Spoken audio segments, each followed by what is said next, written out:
special meeting to order. The Board of Education of March 24th, 2026. With us here today is Ms. Bardenwerper, Mr. Lee, Ms. Jacobson, Mrs. Flynn, myself, Ms. Maxon Kennelly, Mr. Asa, Ms. Rinaldi, Mr. Krasnov, Ms. O'Neill. Mr. Tostani joins us remotely, and we are joined today for the second portion of our meeting, established Tuesday, June 16th, 2026 at 6 p.m. as the graduation date and time for Fairfield Ludlow p.m. as the graduation date and time for Fairfield Ludlow High School and Fairfield Ward High School. Motion made by Mr. Asa, seconded by Mr. Krasnov. Mr. Krasnov, any discussion? Unanimously. Next, recommended motion that the Board of Education approve the educational specifications for the security vestibule project at the ECC ward. Moved by Mrs. Jacobson, seconded by Mrs. Flynn. Any discussion? Out to the public, any comment? Back to the board, all those in favor? Motion passes unanimously. Recommended motion that the Board of Education approve the educational specifications for the security vestibule project at McKinley Elementary School.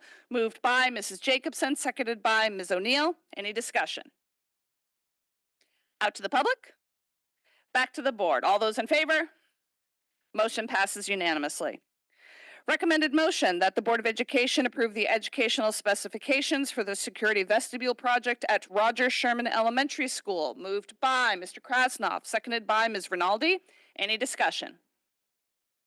Seeing none, out to the public? No comments, back to the board. All those in favor? Motion passes unanimously. Finally, recommended motion that the Board of Education approve the educational specifications for the security vestibule project at Stratfield Elementary School.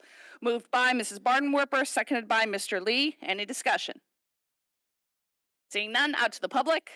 Anyone want to give this one a go? No. Back to the board. All those in favor? Motion passes unanimously. Finally, the third order of business is the approval of minutes. Recommended motion that the Board of Education approve the following minutes. January 21st, 2026 special meeting. January 27th, 2026 special meeting. January 27th, 2026 regular meeting. February 10th, 2026 special meeting. February 10th, 2026 regular meeting. Moved by Mrs. Flynn, seconded by Ms. O'Neill. Any discussion? Mrs. Flynn. Sorry, friends. I'd like to make a motion. Or you'd just like to amend? Oh, I'd like to make an amendment to strike the name Jennifer Jacobson from the February 10th regular meeting minutes under the consent calendar. Hold on, there is no consent calendar. Can you just give the February 10th. page? First page.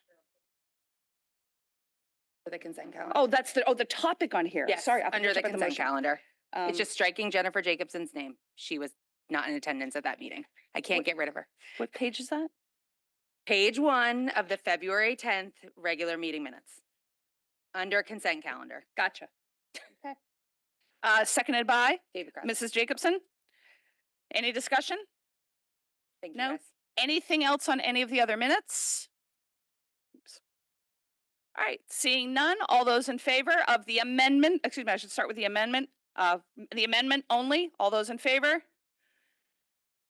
Passes unanimously. Back to the main motion. Any questions? None, all those in favor? Motion passes unanimously. And finally, on to our fourth business item, which is the discussion of facilities, finances, and programs. Again, I would just like to thank Selectwoman Brenda Kupchak here to moderate, so that as of now, I relinquish my role as chair and turn it over to her. If you'd like to, some people I think have been to our town halls before, but many of you are probably new to this. So I turn it over to Ms. Kupchak just to explain some of the ground rules. Thank you. Thank you. Welcome, everyone. So the town hall meeting typically is a more engaging discussion with the board. Typically, when you come to board meetings, you can only say your piece and not really get that back and forth, which is frustrating. It's like that with all boards. So each board tries to do this, especially the Board of Ed, allowing the public to have real interaction with the board on topics that are of interest to you. So what we hope is that each board member will have an opportunity to give some feedback if they choose to on each item. I'm here to make sure no one goes on too long on the board or monopolizes time. And so we're, depending on the size, but I think, we should have be able to give each of you a fair amount of time to share your thoughts and then get feedback from the board. How's that, Chairwoman? Okay. All right.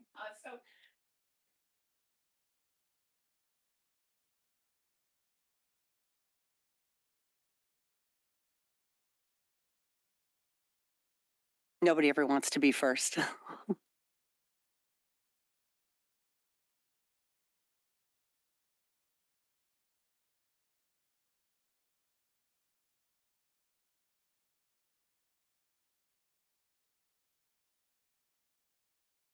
And then for everybody who's here, quick lesson on the microphone, you just have to press.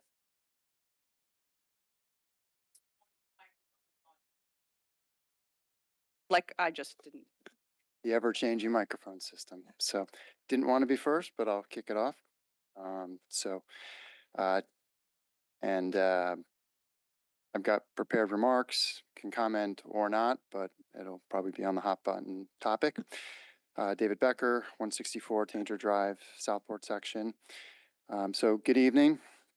I'm here tonight as a parent and concerned resident and someone who cares deeply about the performance and importance of our school system. Specifically, though, I'm here because of the significant schedule and programming changes being proposed at the elementary level. I understand the weight of these decisions, and I appreciate the work the board and staff have put into this process. But I do think it is worth stepping back to make sure we are solving the right problem. The proposal appears likely to mean a reduction in art, or at a minimum, a significant reduction in the ability of those learning environments to run smoothly.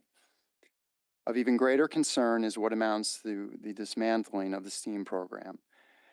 That time, widely viewed as invaluable by many, including myself, would be replaced with more minutes on core instruction to address test score concerns. At the surface, I understand why that might sound like it makes sense. However, when you step back and look at the last decade, it is not clear that instructional minutes are the issue.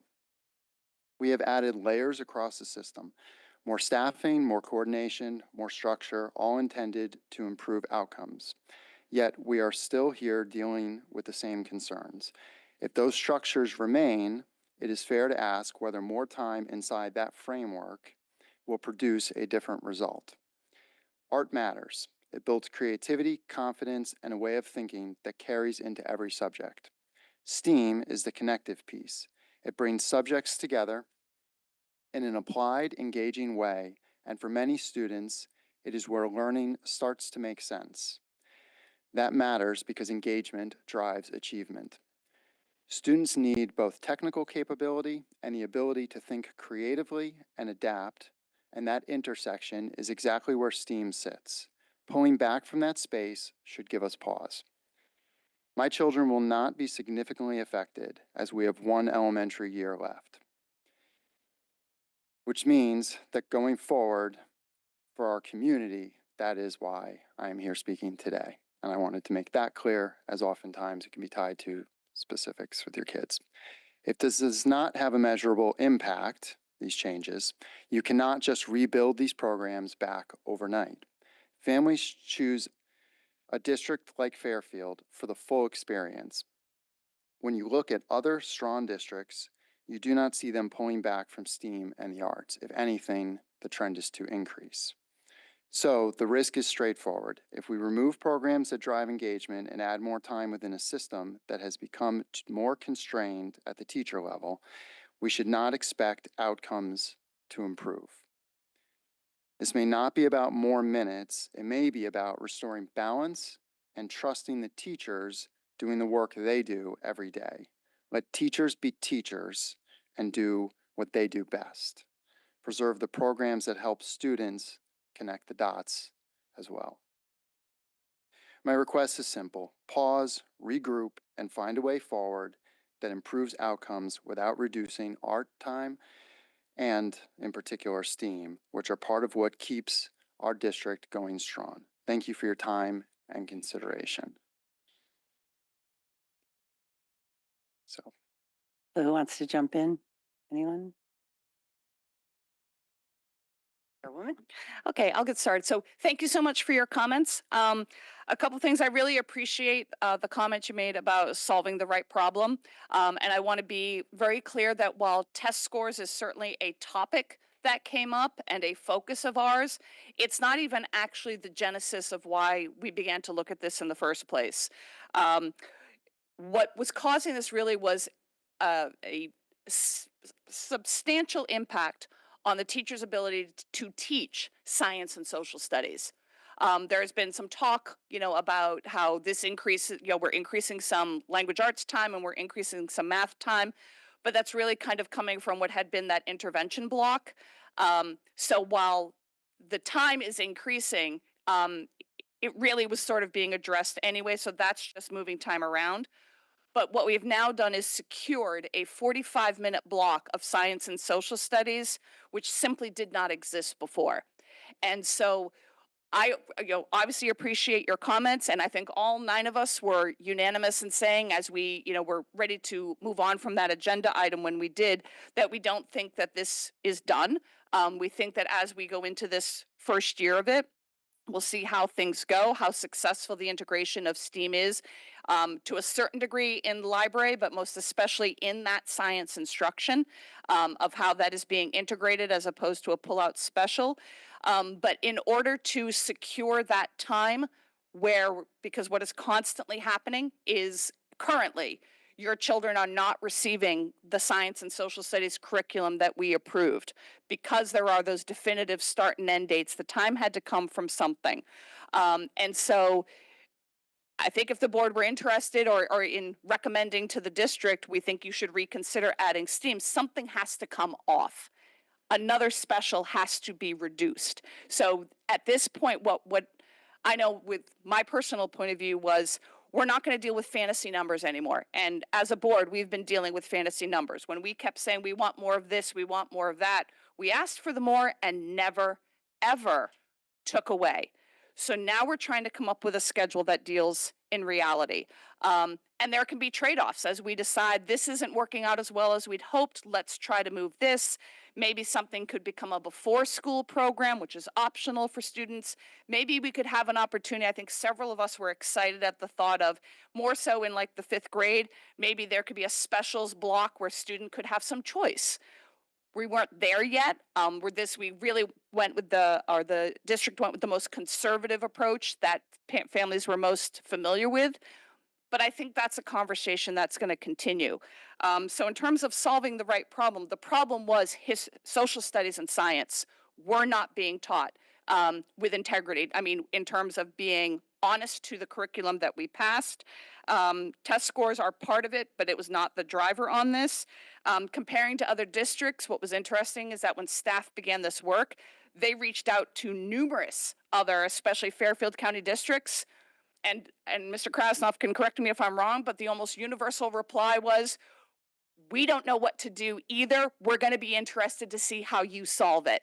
So there's a little bit of a fiction in terms of what we're seeing in other towns. I'm not going to name other towns because I wasn't in those committee meetings, but what they say they're doing, there's a trade-off because there's a beginning and end of the day. And then, to your point of let teachers be teachers, I couldn't agree more. That was part of what the problem was. We were telling our teachers, do this, and then not giving them the time in the day to do it. And so they literally could not quite do their job because of the program that we foisted on them. So I'll pause there. I'm sure other people want to jump in, and yes, Yeah. you're allowed to. well, look, I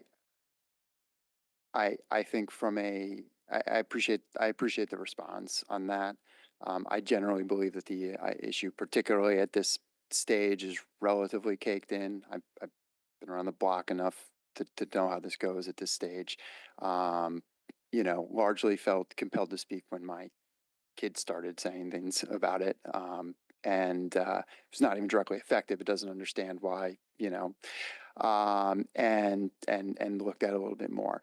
I go back though, you know, it's been a push over the last roughly decade for, you know, leads and full-time positions and more staff and whatnot.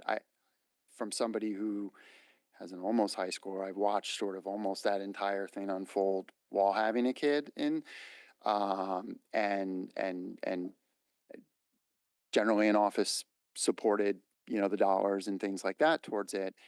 What I have found, however, and the teachers are always very, you know, they try to be subtle when they sort of say it, but you know, the back to school nights are where, and sometimes the conferences are where you start to sort of hear and pick up on sort of the constraints within the classroom. And I understand that some of it may be coming from trying to deliver on some of those items. Some of it is the lack of flexibility the further that they go down the line.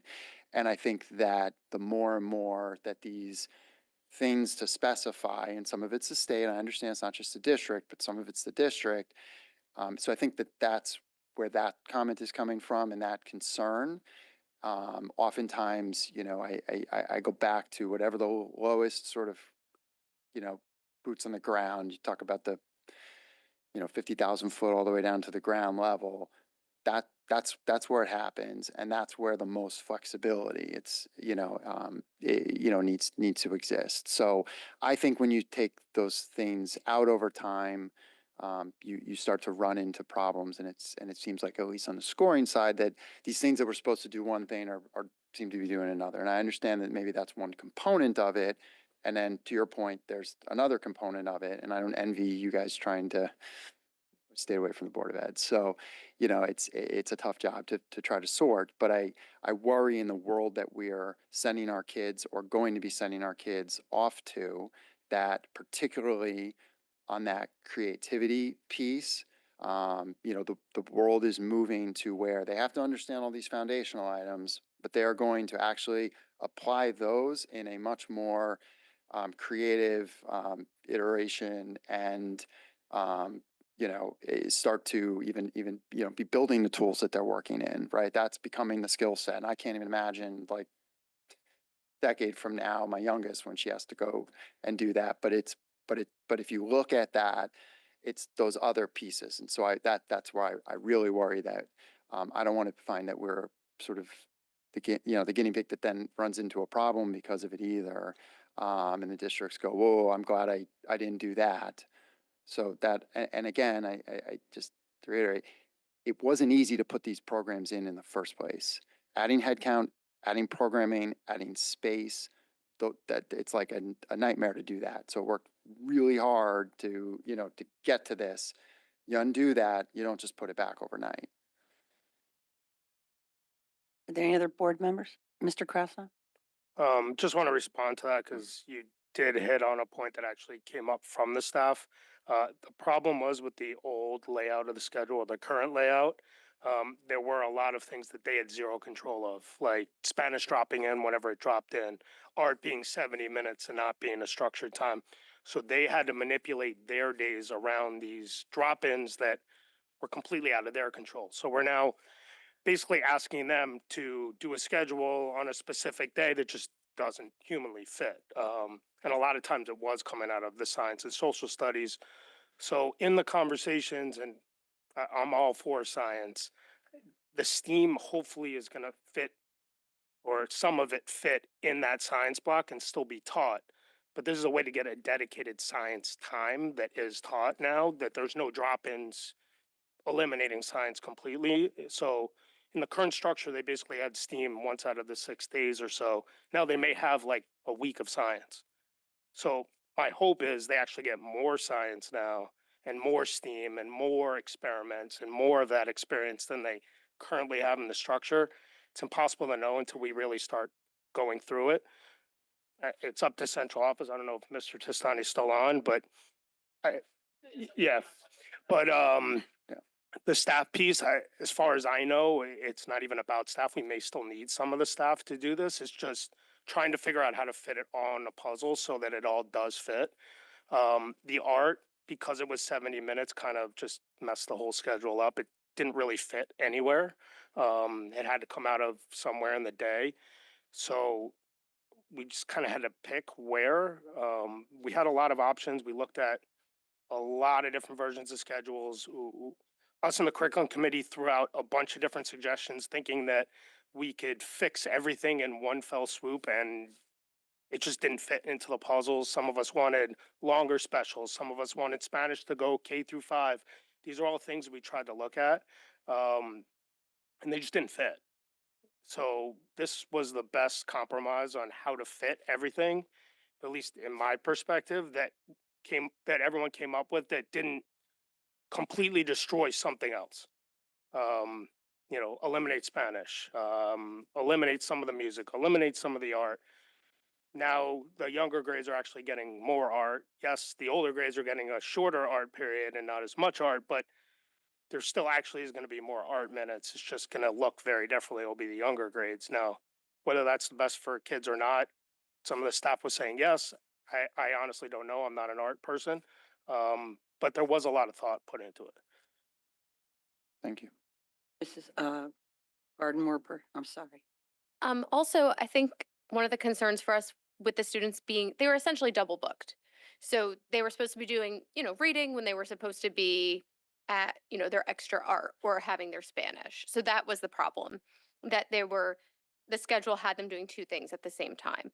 And what was happening was there was no consistency across elementary schools. And I know that was also just a really big concern, that some teachers were choosing to cut the science or the social studies block. Others were cutting the literacy block. There just was absolutely no consistency. So you didn't know which kids were getting kind of what instruction. So I think there was definitely a real need to just standardize that specials block. With regard to STEAM, I know we were concerned to lose the science piece. And again, I know Mr. Krasnoff and Mrs. Flynn and I, all in the curriculum committee, all felt very strongly that we wanted more science, which was why we felt that this was actually the best way, to Mr. Krasnoff's point, to really preserve the science. And I don't have my curriculum committee notes in front of me. I apologize. They're on my computer at home. But I know they are posted online, and you can go and see exactly what is staying in STEAM and what is going to have to be eliminated. But basically, if I remember correctly, we are basically saving all except one of the two engineering projects. One of the engineering projects is getting folded into the science curriculum. All of the science objectives that were moved out of STEAM are going back into the science curriculum, and the computer science objectives are going back to the library media. So we are trying to preserve as much of the program as possible. And I know that we don't want to lose STEAM, but I know with the new rewriting of the science curriculum that's coming up, we're really hoping again for more hands-on experiences and to just make science a bigger part of the elementary experience, because right now in some elementary schools, the time for it isn't happening. So I know that it looks like a big change, but I know that our hope and our goal really was more science and more social studies for the kids, especially given the beautiful social studies curriculum we just passed. We really just wanted to ensure that it all had time to be taught. But I totally agree. And with the art, we tried so hard. Like, I know I really wanted to do like a rotating special where it was half the year it was going to be, second art, half the year it was going to be second music. Like, we threw out so many ideas. And the problem was every time the staff looked at them, there were so many logistical issues that a lot of them were impossible to actually implement, even if they looked really good on paper. But I totally share your concerns, and thank you for your time. You. Is anyone, Katie, Mrs. Flynn? Sorry. Thank you. I'll echo what some of my fellow board members have said.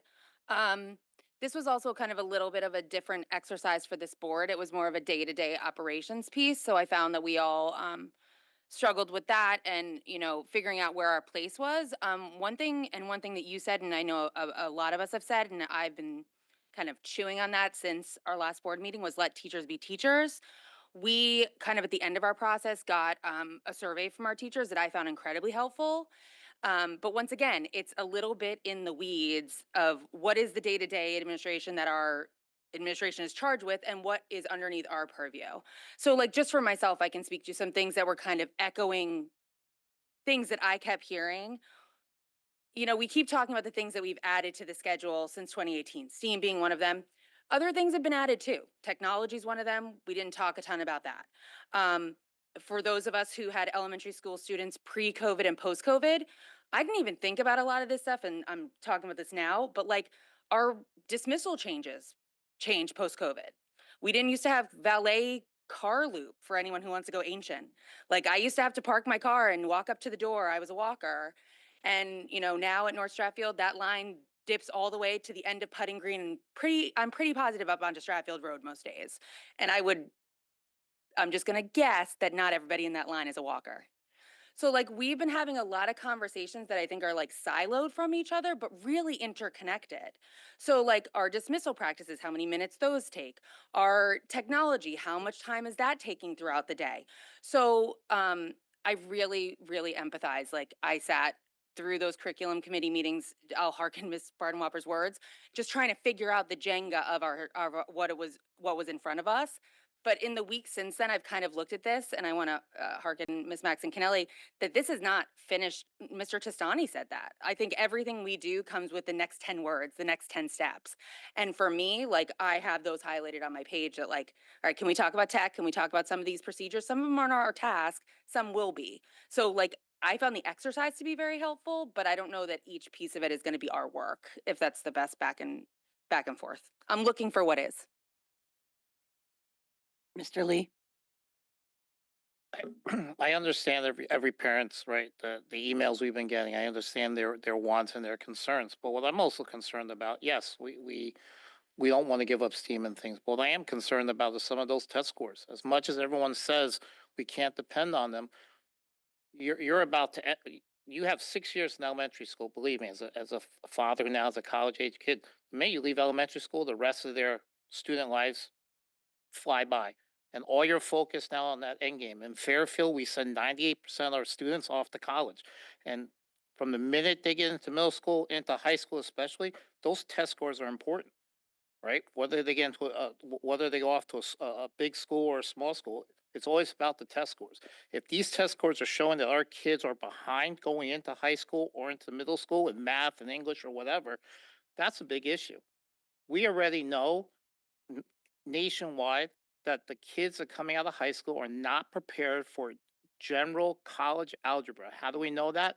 They're telling us they have to add remedial math for these kids to get caught up for whatever reason. You can say COVID or whatever, but we have to make these kids prepared in that level.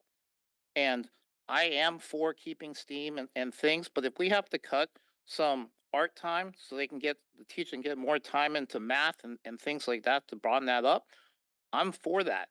What my concern is, we've been talking about what we can do here, but I haven't heard, okay, you got the math time back, you got these times back. How are we going to make those kids now stronger in math? What's the next step in that? What's the next step in English? We see it in English since they switch over curriculum. We've seen the English scores go up. Well, I'd like to know, besides that, what about the math scores? What are these kids behind? Where are they losing being leveled and falling behind? And how are we going to help make them catch up? Because it's not a solution that's going to happen overnight, right? It's going to take some time to get some of these things up. So I hear all that, but I also want to understand, make sure that these cores are just as important as the steams and everything else we're talking about, if not more, coming down the road. Is there any other board member who hasn't spoken yet who would like to? I think David has. Hi, good evening. Thank you for coming out and sharing your thoughts and concerns. There's a lot of people, and I'm sure there'll be more comments to come on some of this topic. So I'm going to keep it brief, really, for right now. High level, I'll echo Mrs. Mackinson Kennelly's comment earlier that there is more time in the time. I'm going to speak to you like a Board of Finance member for a second. There's more time on the expense side than there is on the revenue side. That's the primary problem statement. We're expending too many minutes in scheduling than we have in the time bank and our calendar. Obviously, there are multiple ways to address that. Cut things. Add more time. Look at how those other minutes are being utilized and whether or not we can be more efficient with different time buckets. Also on the, I'm going to address Mr. Lee's comment And I think we just need to be careful on how we're talking about that because we can actually make policy changes that would address some of those concerns. It's not enough to say we're going to give 10 minutes or 20 minutes to something. That's when the win period is also going to happen. We're expecting for all student groups and all subpopulations to be raised within that. I'm not sure that that's been clear that that is actually the end goal. So for me, I do have concerns on narrowing, per your point, the exposure and opportunities that we are given to our youngest learners that I think actually lift up the more academically subjects. Let's be clear, STEAM is literacy and math. Let's be clear, art is literacy and math as well. So these are interdisciplinary. They are not siloed subjects, especially in young learners. So, and this is actually the time when they can be that way because they get more and more specialized as they go on. So I'll leave it there for now, as I'll have more comments going on, but I am of the proponent of looking at the length of our day and getting back to our teachers. I think our teachers are doing some things that are probably not what they should be spending their time doing. So I'm interested in looking at some of that too. And on the STEAM thing, look, science and social studies are half the year basically. They are sharing time in one block. I think that's something that we should be looking at as well. And I'm excited to hear that we're going to be getting more science in STEAM. I'm not sure eliminating STEAM for next year before we actually have that curriculum and a budget and the resources to support that in place is the move to do that now. So some of my concerns as we move forward on that. But thank you. Thank you. Mr. Krasgraf? Thank you. Just two other quick points. One, to that point with the social studies that Ms. Jacobson brought up, we are being told that social studies and the ELA are going to look and see if there's ways that they can possibly work together to be more efficient with the social studies minutes, which may possibly allow for some extra science minutes to be picked up. But that's for later discussions, just food for thought. It's something that is going to be looked at. In addition, just some more background for you and for anyone else in the public, that there were some classes and specific schools that just the way it shook out, they would have like their 70-minute art and their Spanish drop in and their other special all in the same day. So their core instruction could have been like 2 hours. Now, as a parent, if my kid was in that section, I would be pretty upset. So just throwing it out there, like everybody's school and class was different in this old structure. Some maybe looked fine, but some of them did not. All right, thank you. Thank you. Thank you, everybody. Appreciate it.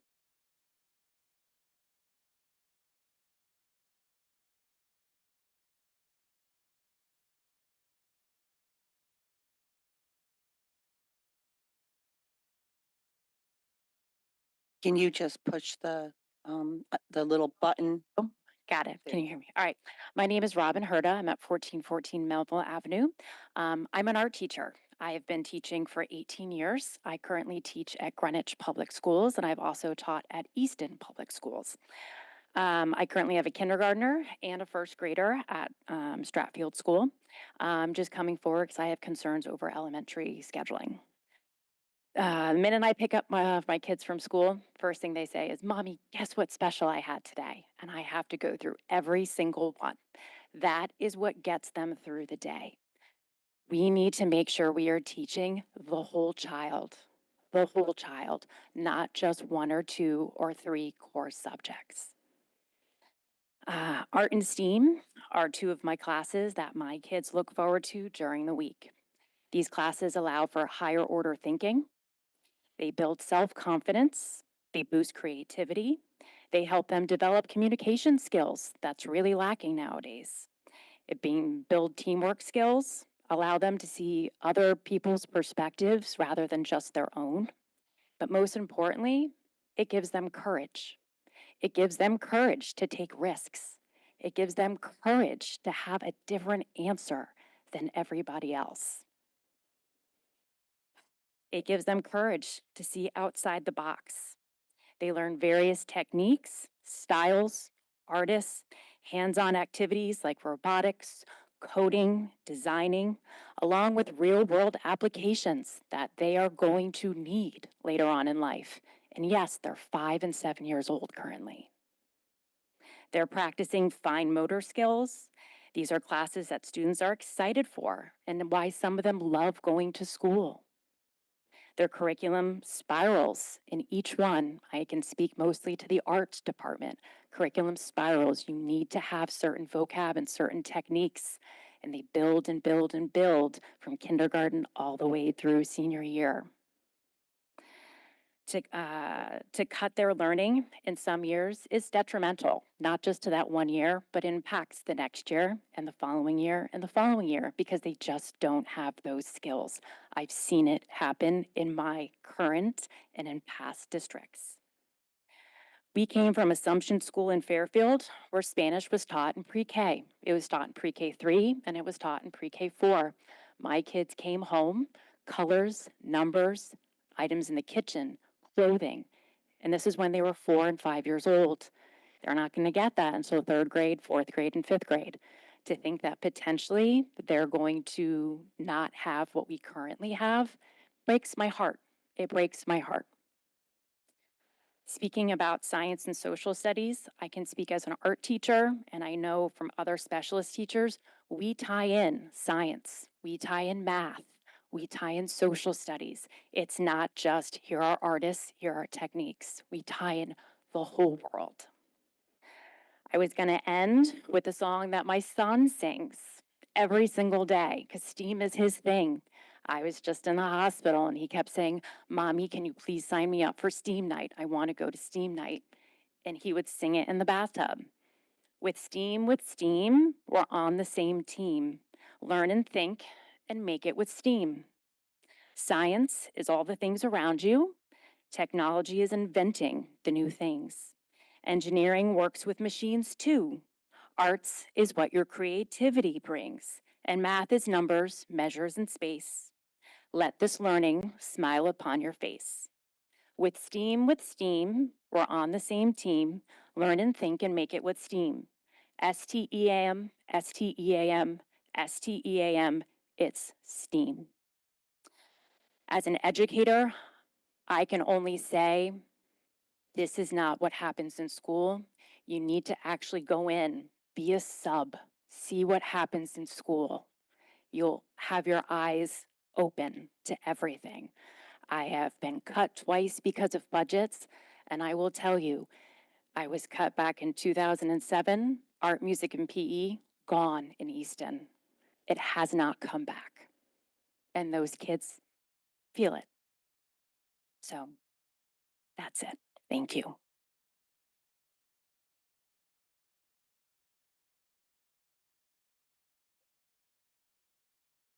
Chairwoman. All right, I'll get started. So I feel acutely everything that you said. I want to be clear, though, that I don't think for a second that our core subjects lack creativity. And I think that in things like social studies and science, I'll just speak about social studies. I think that knowing you're going to be allocated 45 minutes a day, there's going to be so much more they can do that is going to be really exciting. So, but that said, I can't agree with you strongly enough that this is the time to absolutely explore that creativity, exercise that creativity, be pushed with that creativity, and it can be done across all of those subjects. So you and I are lockstep on that. What I've kept saying to the board, and I say to the public, anything we add, something else has to come off. And that's, I think, part of the negotiation, not in the literal contract sense, but that the district and the board and the parents will be doing as we roll this out this coming year. Where do we learn that this wasn't the time that was needed? You know, and Mr. Krasnov mentioned something that this board is keenly interested is doing more interdisciplinary work. That could change how things look going forward. But if we, I mean, and this board has talked about Spanish down to kindergarten. It was one of the things that was discussed, I know, in the curriculum committee. Then what gets removed? Do we remove the library special? Do you remove one of the arts and then really decimate the art? I mean, now we're reallocating a tremendous amount of resources to K through 2 in art. I'm very excited for that. I think the classroom teachers are very excited for it. I mean, you mentioned the fine motor skills and really being able to exercise that there. So we have the 2 musics, we have the 2 arts, we have the 2 Ps, we have the library. Could Spanish be down there? Absolutely, yes. What comes off? And that's the that's the hard part about this, is that we can't go into it blindly. And I want to repeat, not that the parents have done it, the board has done that. We kept asking for more and we made an impossible situation. And so that's what we're coming back from. And now we're at a place where I believe we have charged our staff now with a reasonable task and things, whether it's Mrs. Jacobson's point that we could recoup some time someplace else, whether it's we decide these aren't the order of specials that we actually think are working best, we can negotiate this. Can we work out a 5th grade option? Now, I don't want to repeat myself, but where there's some choice as students learn a little bit more about what they love, I wouldn't want that in K through 2 because I think they need to be exposed to everything. But as they get older, I mean, we know our children, they definitely gravitate one way more or another. So, and I can't stress enough how important I think it is. And before the science curriculum work really gets underway this summer, they come before the board, not exactly to make a presentation aside from here are the new standards we're grappling with. Then they sit back and they say, what does the board want? And I think the public can really count on the fact that this board is going to be very emphatic and united in the notion of we want it hands-on work in science so that a lot of what we had as a special won't get lost, to Mrs. Bardenwerper's point. So I don't want to hog any more time, but just a few points. Thank you very much. Thank you, Ms. Chubon. Hi, thank you for coming out tonight and thank you for your comments. I just wanted to talk briefly about the schedule because I didn't speak about it before, but I do want to go back to comments that all of my other board members have made, that the way the elementary schedule works now, I believe is putting teachers in a very unfair position in which, like Mr. Krasnoff was saying, if Spanish comes in and they have to make the decision, well, I'm going to, I can either teach social studies at the end of the day or make up literacy time. That's not fair for the teacher. It's not fair for the students. It creates inequities. And back to what Mr. Lee was saying about test scores, I do think obviously student achievement is important, but I do think as we continue this process, what you said about educating the whole child is equally as important, and that we are making these decisions for 5, 6, and 7-year-olds, and that if we don't think about them as a whole person, we can lose them and their interest in education as a whole very early, and then that might have a negative effect on some of that student achievement. So something for all of us to keep in mind. Thank you.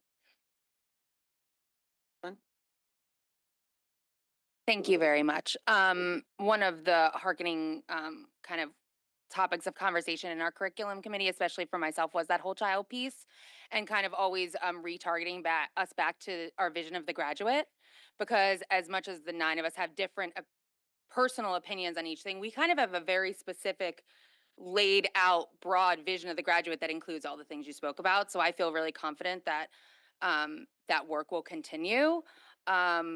To hearken Ms. O'Neill, we charged the administration as they were looking at this to come back to us if there are issues. And one of the pieces that, I struggled with a lot of the decision making. One piece of this that I did find reassuring was that when our superintendent was explaining to us, for the most part, there were no disseminating factors to the arts, our STEAM staff is currently being reabsorbed into so if we do acknowledge that there's some need to go back, we haven't lost that chance. So I found that to be very reassuring for our committee when we came before this table. And you said one other thing that struck to myself, and we mentioned this in curriculum committee, this didn't follow a full process like when we looked at our middle school schedule with block. This was a much more broader top level discussion. So we also reiterated to the administration that if they came through this process to find they needed that, we were more than welcome for changes to come before us. That if they did find that they needed to go into or and do more work, that this board was more than open for that to come back to us versus to plow through if something wasn't working. So that's one message I'll give. Like I said, there's been a lot of changes since 2018-19 to education. I would hope that instead of being cavalier and believing we're doing everything right, we're going to pause all the time and look around at what we might be doing wrong. At least for myself as a board member, that's something I'm always trying to kick in the back of my head. Thank you, though. Roscoff? Thank you. Thank you very much. So one of the reasons I personally did like this option, and it kind of made sense at the end, is because out of all the things we saw, this was the most holistic one that we were able to give exposure to almost everything. Some of the other ones, from my point of view, were devastating to one subject or another, which I think elementary school, to your point, is the time where kids should experiment and find out what they love and be able to do some interdisciplinary work because we have a bunch of exposures in different subjects to work with. So I know it's not easy. It's not easy to lose things you have, but unfortunately, we had too much. We were like overdoing it. We were giving the teachers a task that just was not sustainable. It really was not. One of the main comments I heard from a lot of teachers is they actually felt like vindicated and heard finally because they've been saying for the last few years that they just don't have enough time in the day and no one seemed to be listening to them. And when they came in and presented and showed them how many minutes they actually were off, they were like, oh my God, like I was right. I really didn't have as many minutes in the day as possible. So a lot of this was feedback from staff, including extending a little bit of the morning time. Staff said it was really hard to get kids in, get them settled, do the morning routine, do everything they have to do in the morning where the kids were getting breakfast and this and that. So this was all a learning experience. We learned actually a lot through this process. I know central office learned a lot through this process. It looks like they may even do breakfast a little differently and not have it in the classroom because it was a distraction, which we may not have realized if we weren't going through this process. So it's more than just the schedule that's all been worked out through this. I look at it as kind of like a soft reset now. We have the right minutes in the day. Everyone, for the most part, is equitable now, and we got to move forward and change it the right way. And I do have faith that we will get to a place that everybody's going to be really happy where we are, but it may take some time and it may be tough at first. Thanks.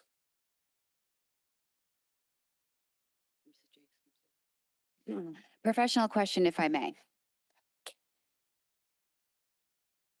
What are your thoughts on the 90 minutes K2 art versus the 45-3-5 in terms of the actual standards that we are required to implement in that time? And the reason why, and I have a reason for that question, I'm also piggybacking on your preschool world language.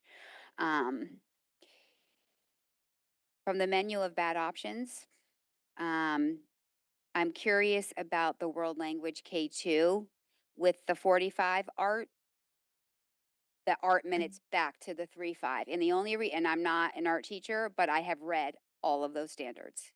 And that I know the complexity in the upper grades just seems to me that require more time.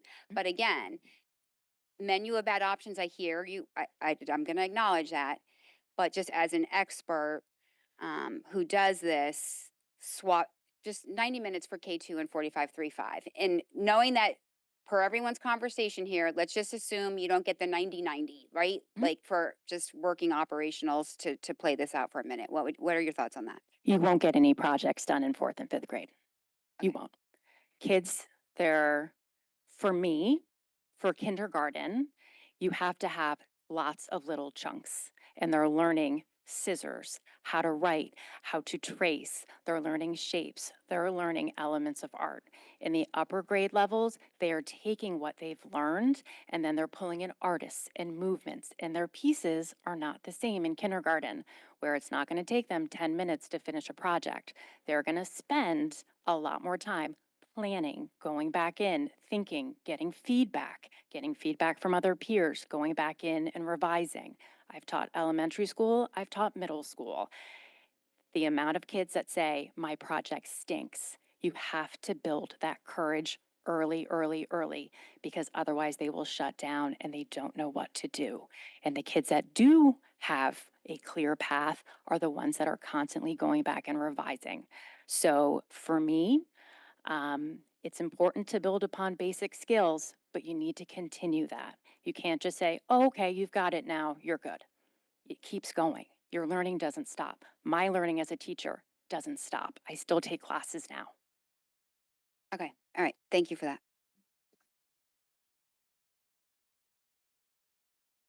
Thank you. Thank you. There's no perfect schedule, but all I ask is please make sure you're thinking of every child and what drives them and it makes them happy in school, because they need to be happy in school. They need to feel loved, they need to feel appreciated, and they need to be successful in what success is for them. Thank you very much.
That would help.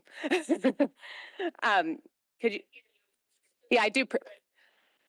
I unfortunately do project. Okay. um, okay. It seems we have tried to do the two together, and in doing so, we are assuming that by changing the schedule to include more English language arts and math instructional time, student performance will improve.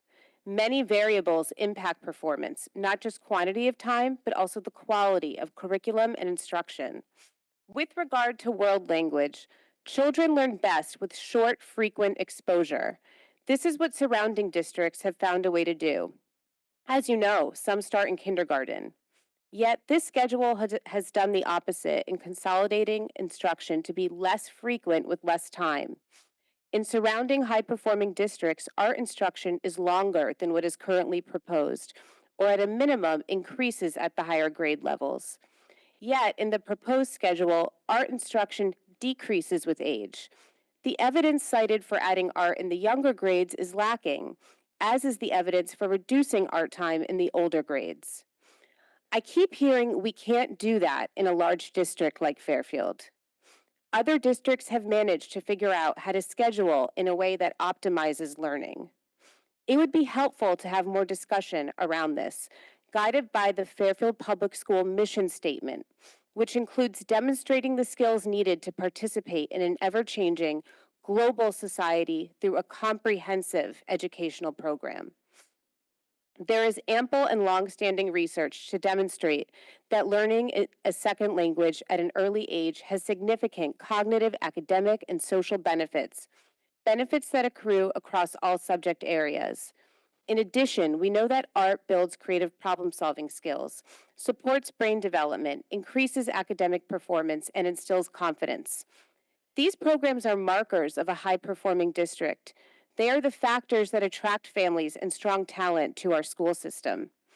I'm concerned that in trying to solve one problem, we are creating another. We should be considering the Fairfield Public School mission and developmental and educational best practices, not just shifting minutes in an attempt to improve outcomes.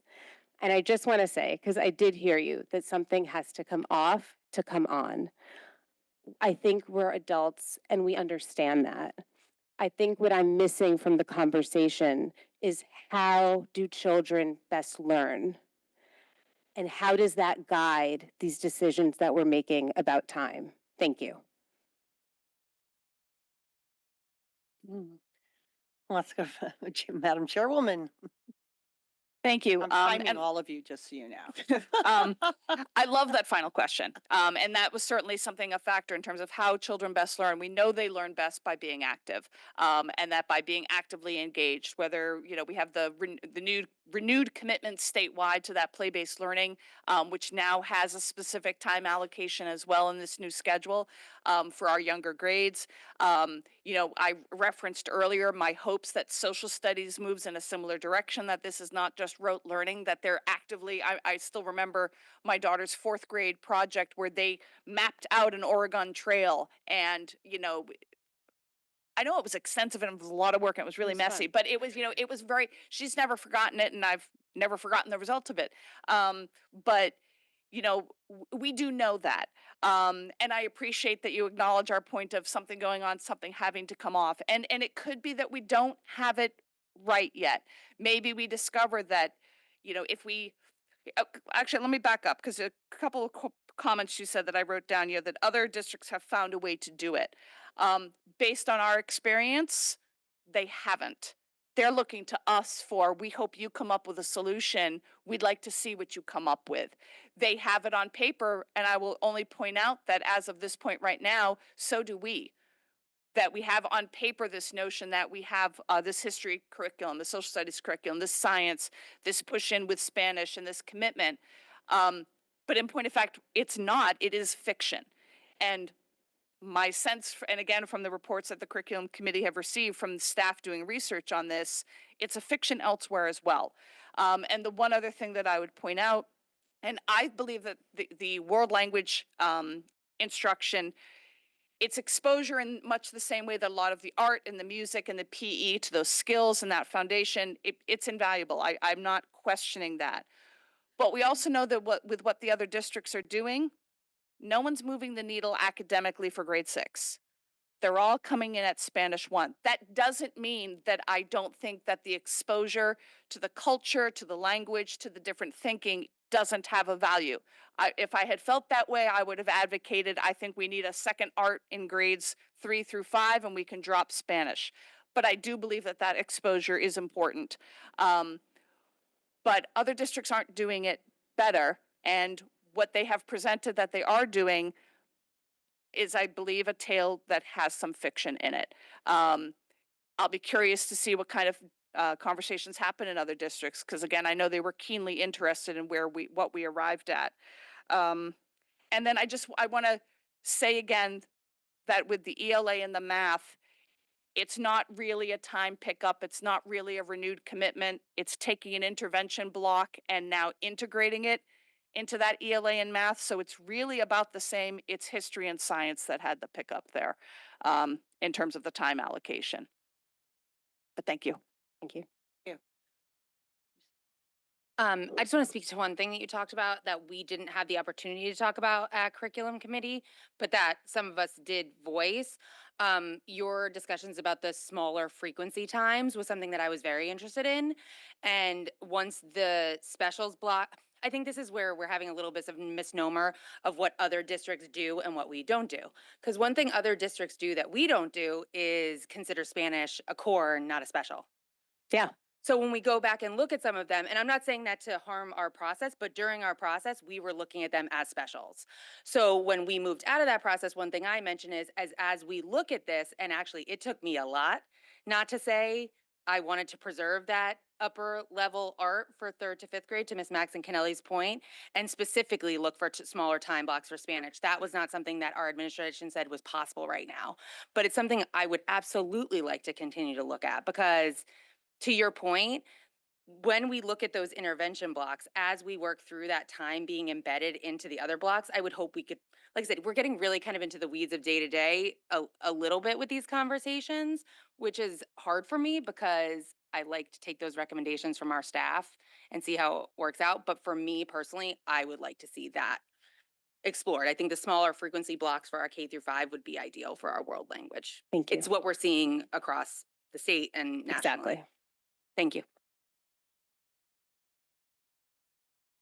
Yeah, I just wanted to second what Mrs. Flynn said, that we did talk about those small chunks. And I think it was something we all had interest in, maybe pursuing in the future. It wasn't something that they could do right now, but we all decided one of the main reasons we decided to do 2 arts and not bring the Spanish down to K through 2 was because 40 minutes is just too long. And that was a staff recommendation that for Spanish K through 2, 40 minutes is like way beyond what they need. They need daily 15 to 20 minute or every other day type exposure, which I totally agree with and would support if we could find a way to make that work. But it does need to be outside of the special block. And again, just to kind of go back to Mrs. Max and Kennelly's point, there's been a lot of talk again about the adding of the reading and the math time. But I think what we need to realize is we're just trying to preserve the time that needs to happen, the time we've been saying is happening, because some of the kids aren't getting it. And I know as a parent, if my kid got to 8th grade, so last year's 8th grade class, only 66% of our kids were on grade level for math. If my kid was in the percent that was not on grade level, I mean, I love STEAM, but I would feel that the school had failed my kid. So I just think it's really important to realize that we are trying to preserve time to help kids who need that time in math and ELA. And I want to find a way to have as much exposure to programs. I love world language. I love STEAM. I would love to look into more, accelerated science paths, which is why I wanted to preserve that science time. But I just think when we talk about this, we have to keep in mind, to what Mr. Lee said earlier, that we do have students in this district who are not on grade level, and we have to make sure that we're hitting the objectives in the curriculum for ELA and math. So just preserving that time, I feel like it's just important. And I think it was a little bit concerning that the old schedule wasn't giving every kid in the district the time that we said they were getting. And that was just something that really hit home to me. Mr. Grasscraft? Just thank you, by the way. Just wanted to piggyback to that. So, a lot of people came out, maybe it was 6 months ago, so we're questioning when, saying during the technology speak, a lot of people came out about technology that their kids were on the computer during when, and it was 30 minutes of just staring at a screen. Well, this also kind of solves that. It puts it back into the blocks where it was taken out of, the math and the ELA. And my hope is, and I'm being told, that they'll be able to continue ELA or math instruction during the time while the intervention's taking place now versus just having kids stare at a computer. Now, again, that wasn't happening in every class. There was an inequity issue for sure on that. Different teachers were using that time period differently. I'm sure most of them were trying to use it as valuable time, but whether IXL or some of those other programs they felt was the valuable time, or they needed to do something while kids were doing something else or the intervention, it is what it is. This hopefully fixes that. Also to the Spanish, I really wanted to see K through 5 Spanish. I tried really, really hard to make it work. As Ms. Borden-Whopper said, the teachers are the ones that came back and said 45 minutes was too long. And without doing what Ms. Flynn said and kind of completely recreating the wheel, which we asked about briefly, and it became a whole bigger conversation. It would be a totally different type of curriculum, totally different staffing. It would change the entire day. So again, this is kind of like a starting point. I did reach out to a local district who does do Spanish K through 5. I asked how it was going. I actually asked a Board of Ed member. They said it actually was not going well, and they were in the process of looking at it to fix it because they were not getting the results they expected. And it is one of our neighbors, so you can figure out which district that is. Hopefully that helps a little bit. And thanks again. It does, and I really appreciate it. And I just want to say that I think the nature of the comment isn't necessarily about a lack of importance when it comes to the math and ELA and reaching those standards. I think it goes back to what we're talking about in terms of looking at the whole picture and not just quantity of time, but what else goes along with it, being instruction and the quality of the curriculum as a whole conversation. And right now, I think the public is digesting it in terms of quantity of minutes, and that's a difficult conversation for us to have. And I also just want to say, in listening to the curriculum meeting, I heard reference to the 15-minute windows for Spanish. I also heard then the response, staffing would be a nightmare across 11 schools. And so I just think it'd be helpful for us as the public for us to hear some of this discussed further as you continue this work, because sometimes it just feels like we can't, we're big. And I think we can keep pushing on some of those conversations in terms of really being creative to maximize the experience and outcomes for kids. Thank you.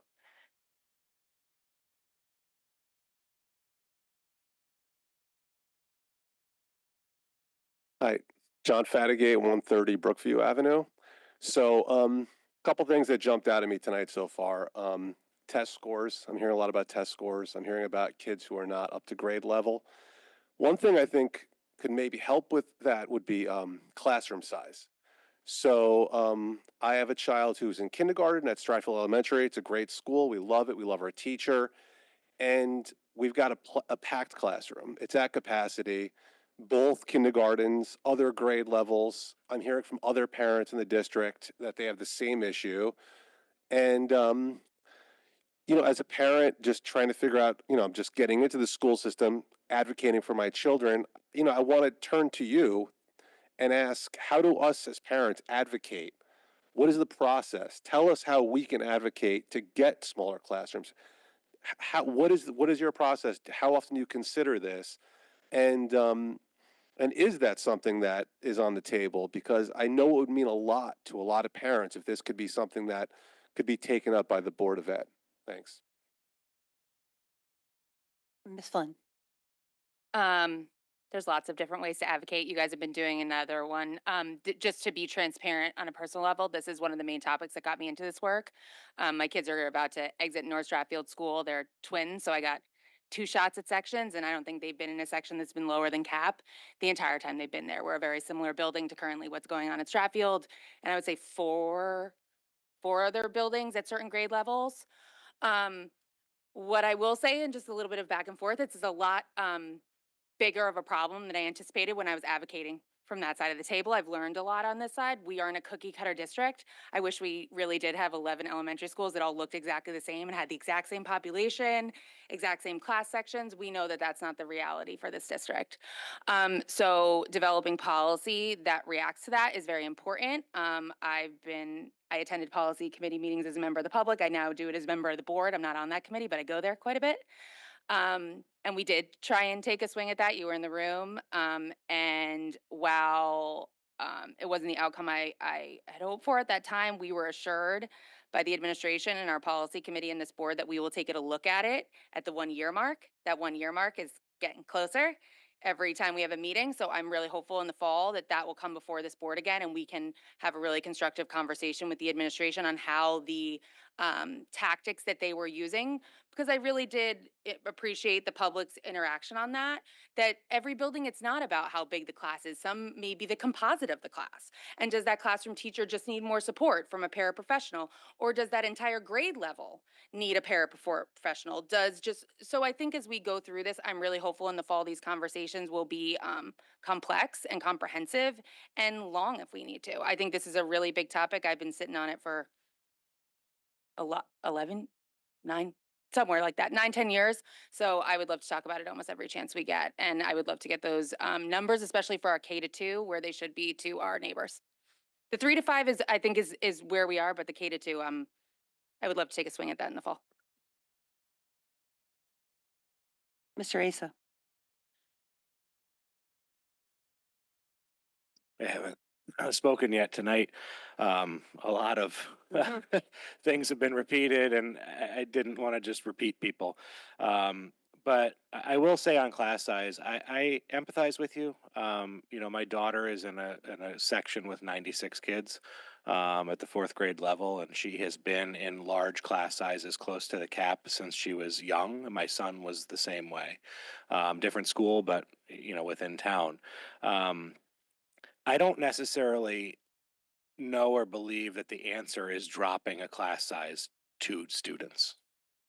I think what Mrs. Flynn said to the support and how we support those classes and those teachers and those grade levels is something that I'm more keenly interested in seeing more presented about. As we talked about, for next year, the superintendent has mentioned giving more para support dedicated to the lower grade, to the kindergarten classrooms, for example. I wholeheartedly support that. The end of the day, our teachers union contract allows us to have over 30 kids in a classroom. It is this board's policy and previous board's policy that keeps that cap much lower. Again, I would be more interested in looking at the support systems that we could put in place wherever needed versus looking to lower class sizes a couple heads that could then potentially create a domino effect with sections needed. And then I know for a fact we have schools now that won't be able to accommodate those extra sections. And I don't want to go backwards like we did years ago with adding portables, putting art on a cart, things on the music stage, which still happen, right? I hear of this still happening. So I think, to be honest, if we're really going to look at class size and we're really going to consider as a board lowering class size, then it is time to redistrict. No more talk about racial imbalance. I've said from the beginning, I didn't believe in redistricting for that. But we have buildings that are at or near capacity that need to be alleviated. The Dwight project is going to help, but that's a few years away. So I think if we're going to have this conversation about class size, we cannot kid ourselves and hide our heads in the sand that we can do this without rebalancing the distribution of kids throughout our district, especially as we look at the projects that are coming on board in this town and the growth. We have been told for years that these gigantic complexes that are being built with apartments yield 0.1 or some kind of point kid. I mean, whatever that even means. And it's not going to be the case, because as more young families and young professionals and couples move into this town, into these apartments, they are going to eventually, if they stay, a lot of them will have families. So now it might not be right now, right? That apartment may not yield a full kid, but it's coming. And I think if we go down that path of class size, it has to be in concert with us talking and having real looks at rebalancing the distribution of our kids, and also knowing that that may have to happen cyclically on a schedule. We may, as a board, I'm probably won't be on the board then, for the next round, but maybe if we look at this, I'm willing and ready to do that. I have the tough skin enough to do that. It's not going to be popular. I understand when we were talking about it for racial imbalance, there was a lot of emotion tied to that and everything, but at the end of the day, you can't argue with space. You either have it or you don't. So again, those are just my comments. I'm willing to look at it. I'm willing to have those hard conversations, but I don't think we can do it in a silo. You mentioned that, and Superintendent Testani also has said that there's no data that supports the claim that dropping 2 kids. But I mean, what is that research? I've heard he just kind of threw that out anecdotally. There's no research that says that dropping 2 kids makes a difference. Is there research? And I'm not being There is accusatory. research out Have there. you? Is this something that you guys have looked at, and there's studies that show this that we can all look at as parents and be like, oh, he's absolutely right. Leave it at 24. I'm Yeah. actually asking a question. And I'll yield the floor after this, but yes, there is research that shows what the ideal numbers are to move that needle, and they're not a couple kids. I mean, we're talking about class sizes in the mid-teens, and that's a seismic shift compared to going from 23 to 20. It's going to take more than that, and it's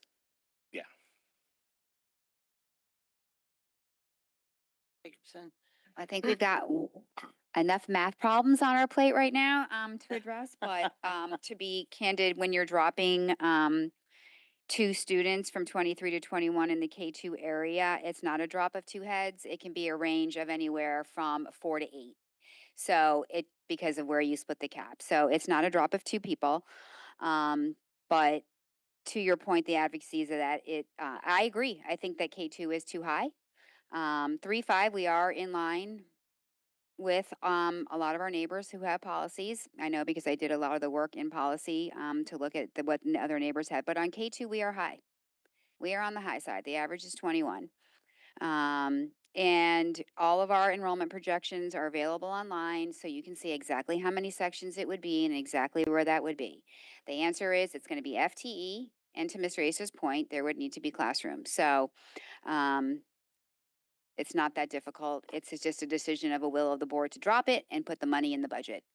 I mean, that's the blunt answer, is a change in policy and money in the budget.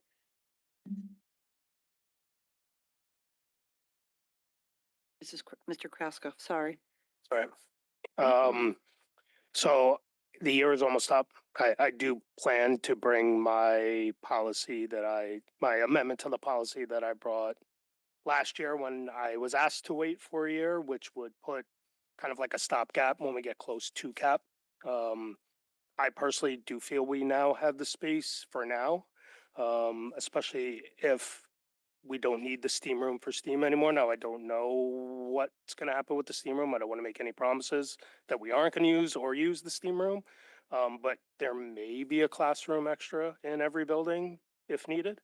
However, to Mr. Ace's point, I am very scared of some of these building projects that are coming, especially the ones away from all the train lines where commuters would live and the families that may be moving in, that we at some point will have a space issue. So I do want to lower class sizes and I plan to, but I think we do need to be very mindful of what Mr. Ace has said, that fortunately at some point, whether it's 4 or 5 years from now, if we don't have a plan, we may need to redistrict, or even with a plan, we may need to redistrict. Thank you. Thank you.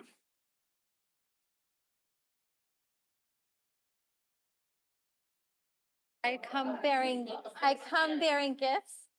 So I have 8 books, but I'm gonna give the chair my copy. Notes and highlights and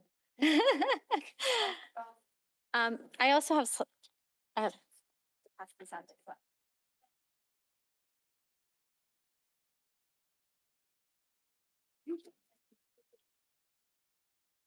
I didn't print enough copies because I didn't actually expect all of you to be here tonight. I thought, oh, hello, can you hear me now? Hello, can you hear me? Okay. So I did not make enough copies because I actually didn't expect all of you to be here tonight. So you will receive this in your emails. My comments will be around. You just need to introduce yourself and sorry. address. Ellie Fatahi, 98 Flora Boulevard. It's been a while. So the slides that I handed out, you will be receiving it on your email as well, but I just wanted you to have a paper version for tonight. What I'll be referencing is the data that I've just handed out. So you received a copy of the book, The Digital Delusion. The author of this book is a teacher turned neuroscientist. He has a PhD, and this book was just published in December of 2025. And Dr. Jared Cooney Horvath, the author of this book, recently stood in front of the U.S. Senate. Okay, so you're familiar with that. And he made a statement that I thought was really important for all of us sitting here today. He said that children today are less cognitively capable than we were at their age. And what's the reason for that? His research is all about technology in the classroom, so I would highly encourage you to take a look at it. He found that in spite of all the technology we threw at kids over the past 13 years, students are less digitally literate. They are less healthy, less happy, and less cognitively developed than their parents were at the same age.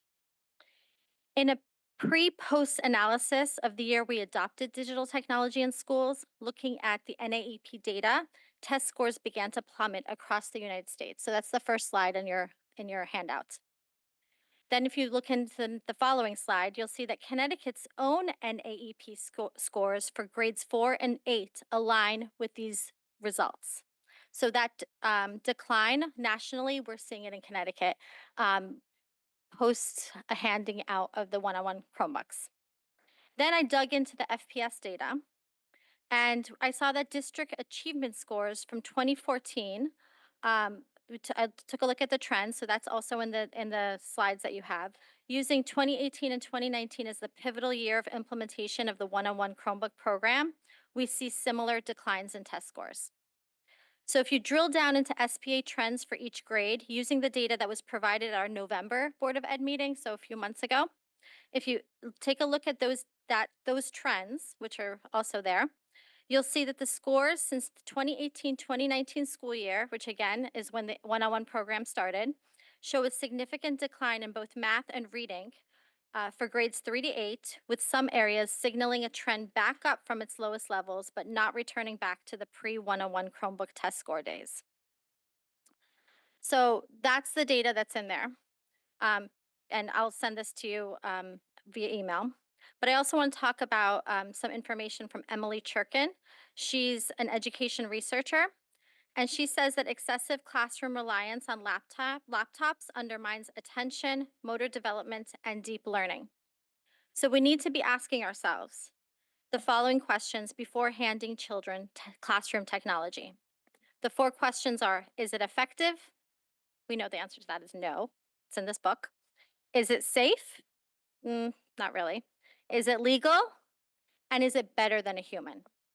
So we have research showing that these products are not effective learning tools. We have evidence that children are watching advertisements, playing games. My own child plays unblocked games. And if you ask your child about Alt Tab, what that is, they'll tell you. It's a way that they go back and forth between the games. And they watch YouTube during school hours. We know about the lawsuits alleging theft and sale of student personal data and data breaches, and we also know that human teachers drive empathy-based real learning outcomes. So I'm here to ask for change. The 4 things that I'm asking for: pause on investing on any new ed tech tools. The most advanced technologies in the classroom should be a pencil, a paper, and human beings. Perform an audit of existing platforms. Are they effective, safe, legal, and better than a human? Implement an immediate moratorium on all AI products that would be accessible to students. And as a district, become tech intentional. Those are my final comments.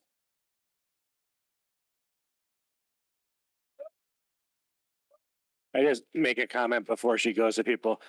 Just so you know, I wasn't purposely not looking at this. I can't see it without my glasses, and I didn't bring them. Like you didn't think everybody was going to be here. I forgot my glasses. So I will look when you email me. Okay, perfect. Would anyone like to, Mrs. Lynn? Thank you for this information and data. I've had the chance to already read this. It was eye-opening and terrifying, as was Anxious Generation that came before it. As a board member, this is important to me. As a parent, this is incredibly important and personal to me. So I will continue to advocate for a technology audit, a technology plan. We are currently working on AI policy. I'm sitting on that committee. That I feel like that has opened up a tremendous amount of conversations that I have voiced there. I think need a broader home to sit in. I sat in this room in 2018 as a parent as I watched the discussions around one-to-one tech go from like conversations and audits to we are doing this and we're doing it like today, and we never look backwards. And I do think that I struggle with the comments that we have heard at this table and that I hear in the public about things like the excessive use of apps on Chromebooks. I have seen that personally as a parent. I hear it from friends consistently. I think that we don't have. I would love to see more onus on that technology audit and a technology plan moving forward. So I completely hearken and hope that that continues.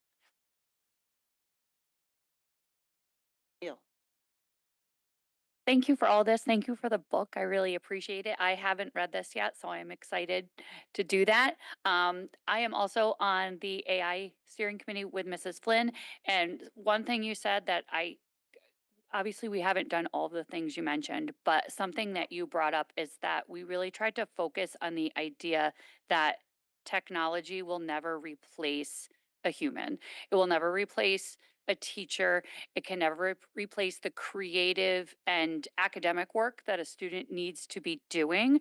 So hopefully when that is presented in the next few weeks, that is obvious to the public, to you, to everyone, that we are really trying I mean, AI is in our everyday life, and that's something we can't get rid of.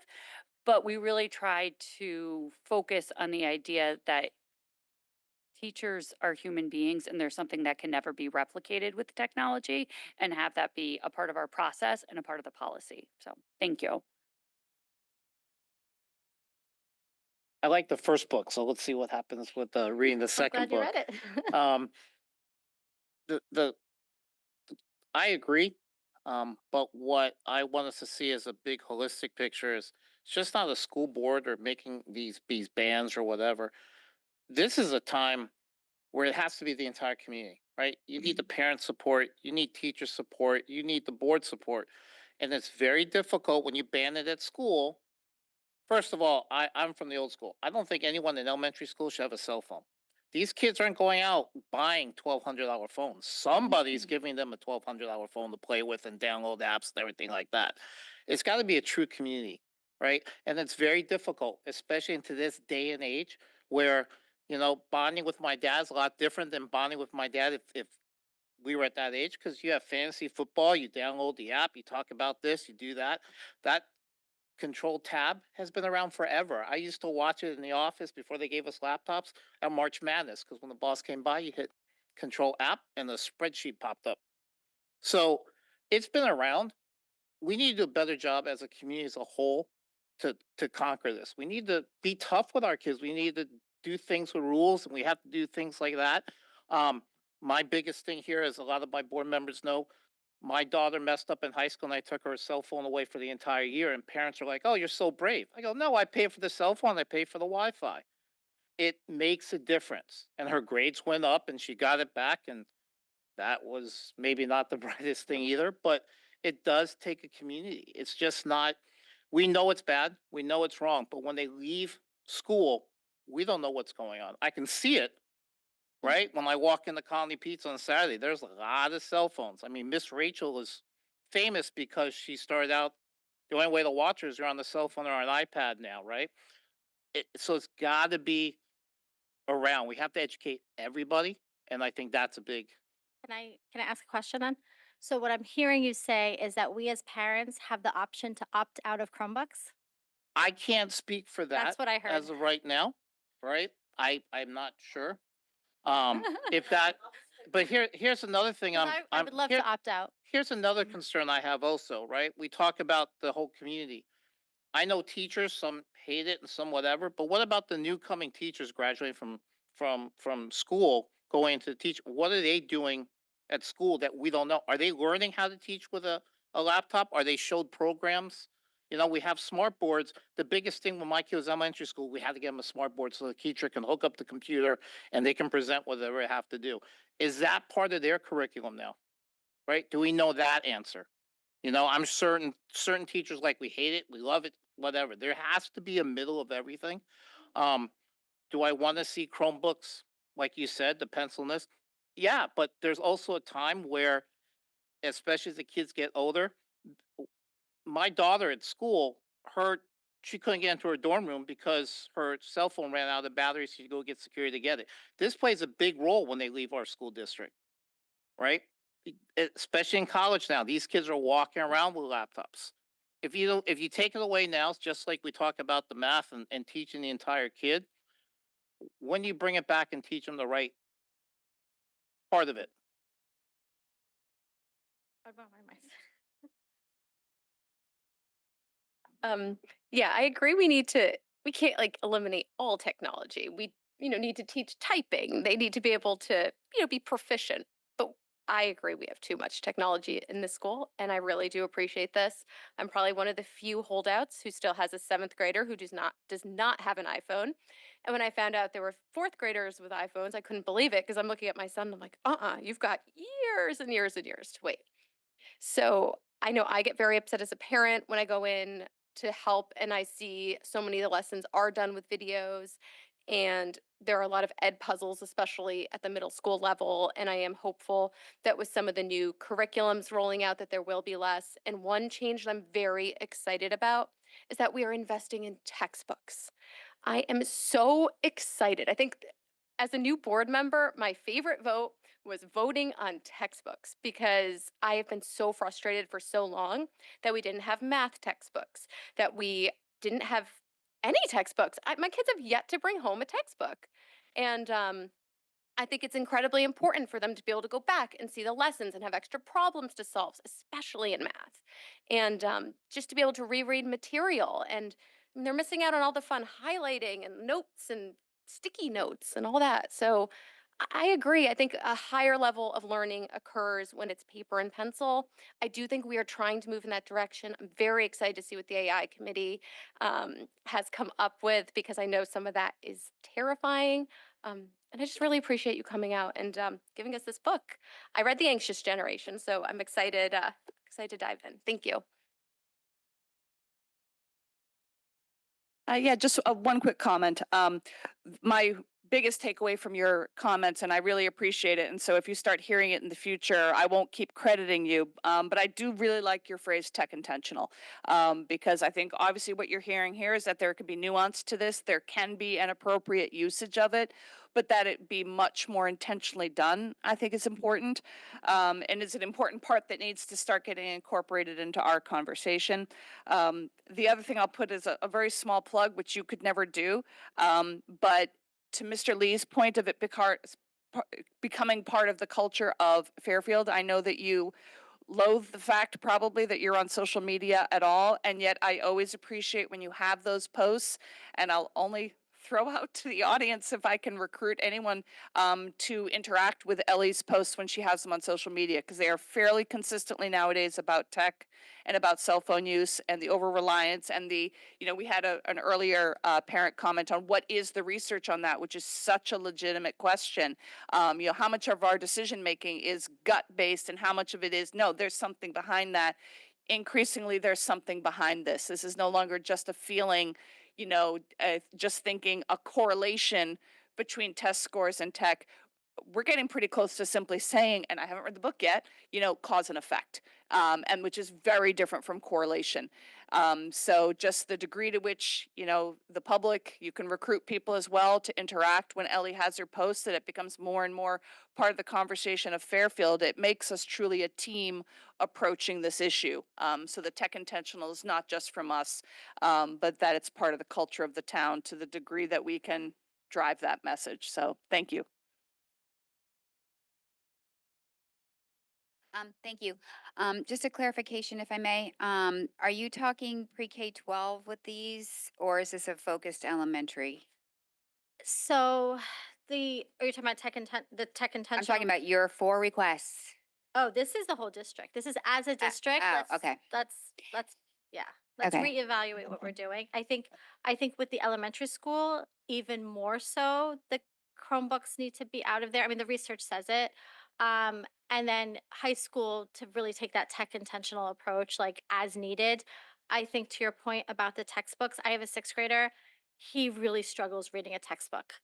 And at this age, like this is concerning to me. To learn science through videos is really concerning. So I think we need to really take a look at how we're teaching our kids and go back to what we know works. So now I'm going to ask another clarifying question. What I hear you say when you say the word technology, I hear the word Chromebook. Yes. Okay, you're not talking about computer assisted design courses that are in No. our high school. Okay, so you're not not- talking about architecture software that's being used in our architecture class. No. Okay, so let's just make sure, because when you use the word technology, to me it means all technology, but that's not what you're using. You're talking about one-to-one issued of Chromebooks. Yes. Okay, so Yeah. just to clarify So our I'm not common talking about- language. yeah. Okay. I'm not talking about robotics lab. I'm not talking about coding. Like that's specialized. I'm talking about learning science with a book. Okay, all right. All right, so thank you. I echo, again, Mrs. Maxon Kennelly's. I do like the word intentional, and I would say that we're way past starting to have this conversation. Some of us that were on the board in 1819 asked for standards, time, things that how that was all going to work, and I'm still here, and we don't have them. So, it's way past that time. The technology plan that we do have is over 3 years old. It has been asked for repeatedly to be updated. That plan only called for 6th grade and above to get a one-to-one issued Chromebook. So I don't know how anyone lower than that is actually getting it. Obviously, we know that steps have been taken, like they can be stayed at school, and they're no longer going home. I know that that was something that was important to families. Although I'm not sure by keeping them in school, you're actually achieving the result of using them less, but that's, an issue. I agree. I think we could do ourselves a favor if we're going to be talking about cutting steam in art and world language, then we could probably buy some time back for our teachers to not have this be part of at least our earliest learners experience, other than outside of the LMC, where things like the typing that was mentioned earlier is a part of that curriculum that we just passed to learn some of those things. And let's just be clear, this all I also will echo Mrs. Maxon Kennelly's thing. There's a little thing called the pandemic in between the 18-19 year and the 22-23 scores. So I would echo a caution on causality there, that there were other factors going on. I'm not saying there isn't. There are states actually who are passing laws now across the country to put that genie back in the bottle and to state mandate the limitations. That may be something that we need to look at and consider. So I also show that I want to be cautious too. There are students that rely on technology in certain cases, and always to be mindful of when we talk about all kids, there's no such thing as all kids. Some kids need assistive technology in our schools, and there are other matters that are best for them. So I know we just want to be conscious of applying one size fits all to all of our kids. So I'm conscious of that as well. I'm also, I don't know what's coming from the AI committee, but as our kids get older and older and older, I think we need to be cognizant of different developmental abilities and the intentionality there. So I share the early elementary concerns. I certainly am not happy if people are sharing that they feel they are being more used as a babysitter at times. And I'm not saying that that is what's happening, but sometimes that does seem to be the feeling. So if we're going to give more time to some of our instructional blocks, let's make sure that those are meaningful minutes and they're not timed on YouTube. So thank you.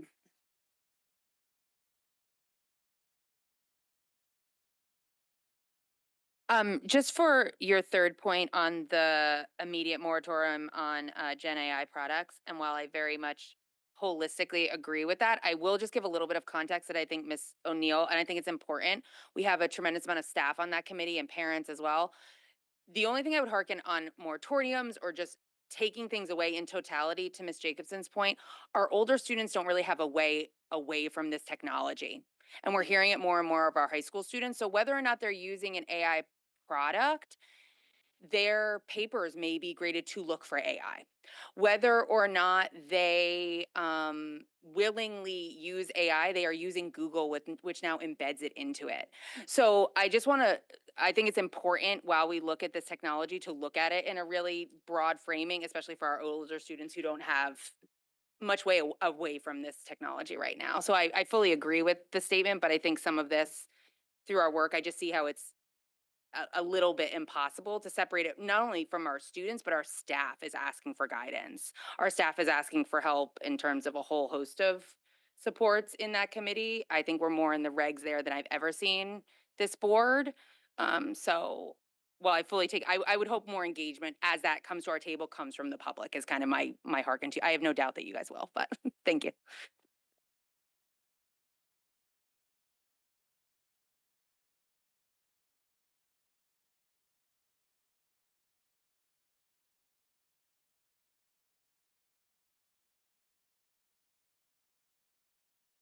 Hi, longtime listener, first time caller. I have a I have a 11th grader, so it's my 12th year in the district.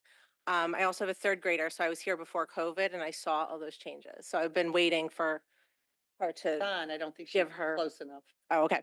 So, oh, sorry, Jean Sherman, 422 North Benson. I had some notes and then I had to throw them out the window because there was a lot going on tonight. But I'm here to open up another can of worms for the AI Policy Committee and for possibly the grading policy that's coming forth. Because now I'm in the high school realm and it sounds like a lot of the parents are either beyond it or very young. And there's this whole other side of students. My motivated students have been falsely accused of using AI without any kind of proof. And there's a lot of damage that it does to a high achieving, all honors and AP classes kind of student. Like her identity is her school. And that's something that needs to be seriously taken into consideration. The administration at Ludlow High School has no protocol for how a teacher should behave or address a student if they think that this is going on. Both of my kids were recently accused of this and they were handled very differently. My older child, she was able to advocate for herself and said, no, I'm not redoing this. I did this work. I will prove it to you. I will show you. And she was allowed the opportunity to sit with the house principal, who's the world language, the head of world language, and go through her document and show her, here are my edits and everything. And her teacher from last year looked at her work and said, absolutely, she's capable of doing this. And she cleared her name, but she's anxious. She doesn't want to go to school. She's scared of that teacher. She's dumbing down her work so that she doesn't get accused again. She wants to take AP French next year. This is the only teacher who teaches that course. This is devastating to my child who has worked her entire academic career to come to this point and have to deal with this. And the teacher didn't apologize. The teacher doesn't know how to use the technology to check in Google Classroom. And for everyone sitting behind me with younger students in elementary and entering middle school, every assignment in middle school and high school must be done on Google Classroom. And teachers don't know how to use it and navigate it. And it's kind of harmful and damaging. So it's little anecdotal evidence. It's a small peer group of my daughter's friends, you know, the top of her class. They're dumbing down their work so that teachers don't accuse them of AI. And I'm sitting here with tears in my eyes because that's another aspect of this. Not to say kids aren't using AI. Obviously, they can't get around it in this day and age, but that's an issue. So I think we need clear guidelines for if a teacher suspects that this is happening. Maybe a 5-minute conversation with a student would be helpful. It happened to my son recently after his outline was checked and approved and graded and said, great job.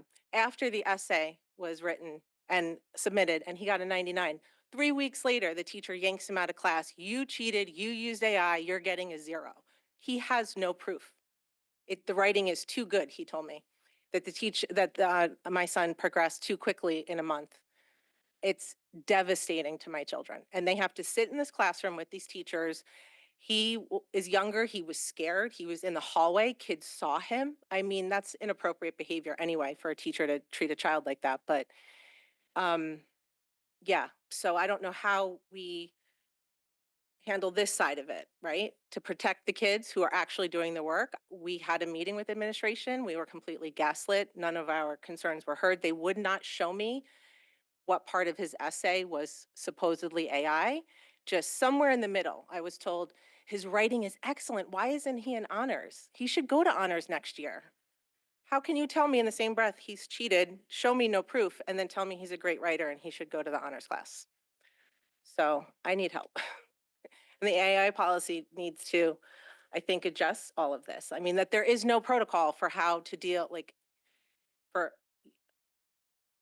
I'm at a loss.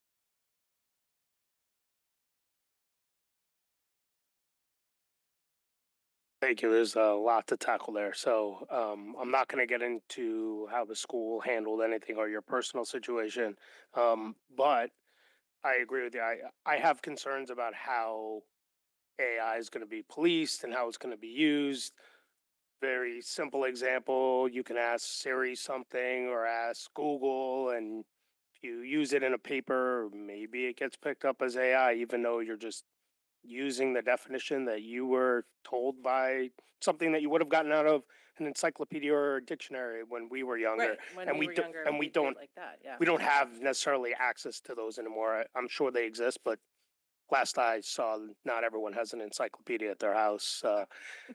So, but I have an old dictionary or a thesaurus from college. It's so thick, and it's on the shelf, and the kids are like, "What is this?" and that's awesome. Right, And still maybe never- we should teach them how to use it. And maybe going back to an encyclopedia would be amazing. I used to love reading the encyclopedia. I learned so much trying to just read it cover to cover by letter, but those days are gone.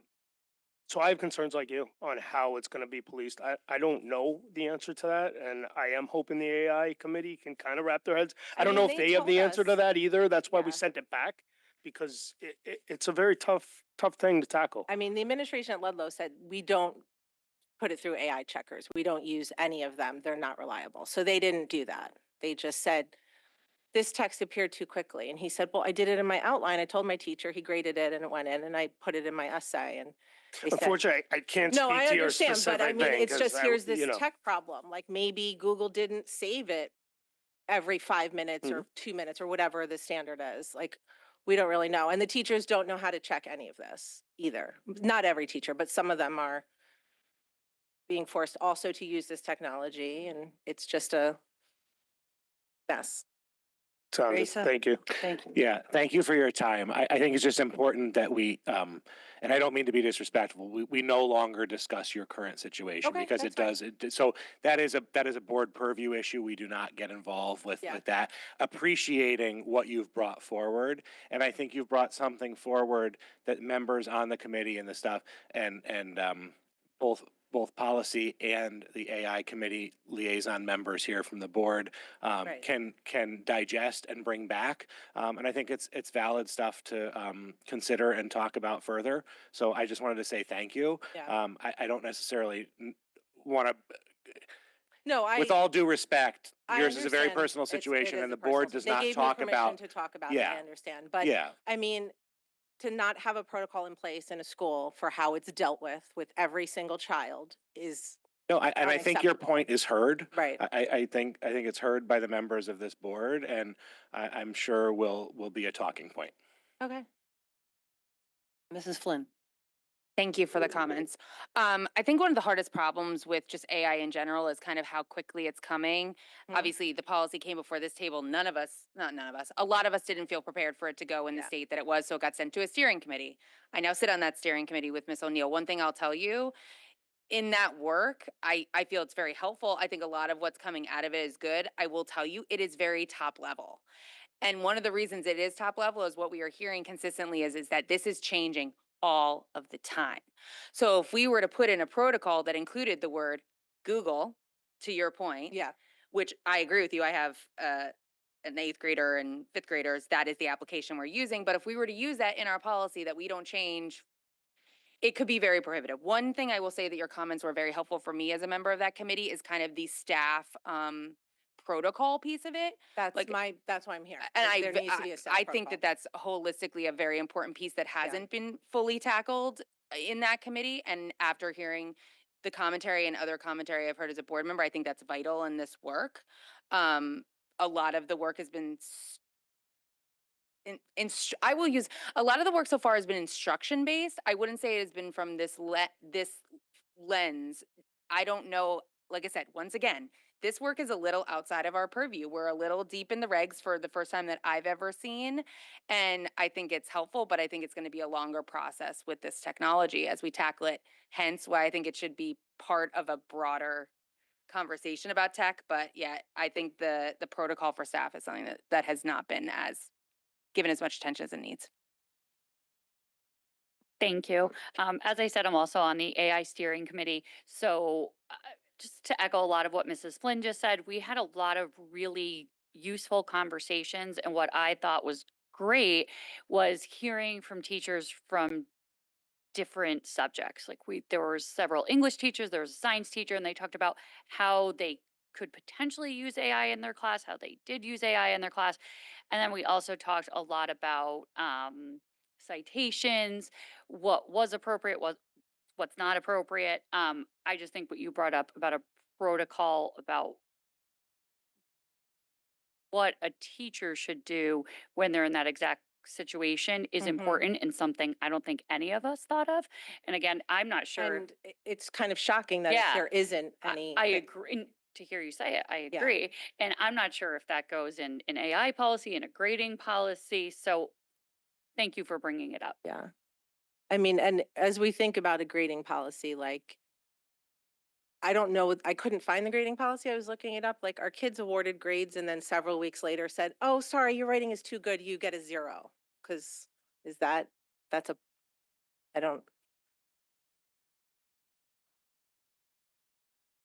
I'll just jump in. Pinelli. Yeah, that level is not something that has ever been part of district policy. It absolutely should be part of school policy.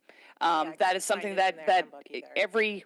I work in high school, and we have a very set protocol. We know what we're supposed to do in terms of having those kinds of discipline referrals and steps, and so obviously this is the kind of thing. And I'm also a high school English teacher, so I know, I would love I'm to talk to you more about this. I'm dealing with that world all the Yeah. time. I had to make 2 accusations yesterday. So, Yeah. and I was not wrong. But it's my favorite is when the student had in her essay how Ben Franklin wrote the Declaration of Independence. It's like, okay, got this one. That's called hallucination, where they just have the wrong details. But usually it's a lot harder than that. It's very hard for teachers. I think that at the Yeah. board level, what we can do is make sure that we support the professional development that our teachers are getting on these topics. Yeah. But again, it's not usually a district policy issue. That is left for the principals should be doing that. And so I would encourage you to keep in contact with your administration about this, because and going to a PTA meeting and asking at a PTA meeting just that you're interested in this being a communication piece to parents, so that parents can also support the ethical behavior of their students. Right. Let's not assume fault first, but to make that kind of a positive collaboration there Yeah. is also very important. But it's probably not something that I think. My guess is, and I'm the chair of the policy committee. I've not yet seen the result of the AI work in the steering committee.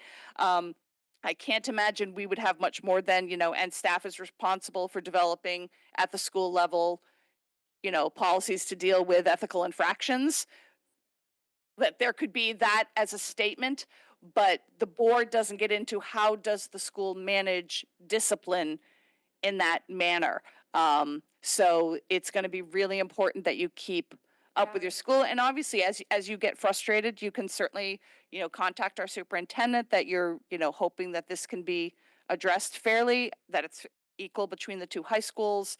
But yeah, I know that's not the most satisfactory answer. I can No, only I'm tell not you that I happy feel with that for you. answer at all. I Um, mean, if you're going to give our kids this technology and they have a one-to-one Chromebook and every assignment they do has to be submitted through Google Classroom on this Chromebook, there has to be some protections for them or something. I mean, go back to a blue book, like have them write their essays in class. a lot of us Like, are. A lot of us I are don't know that doing they that. have the Yeah. stamina now. I have a claw after a birthday card, but Yeah. I mean, I kind of understand what you're saying, but if you're having a technology policy and an AI policy, and to not say, here's the protocol if a student is suspected of this, I mean, it's clear that the administration at Ludlow High School needs direction of how to handle this.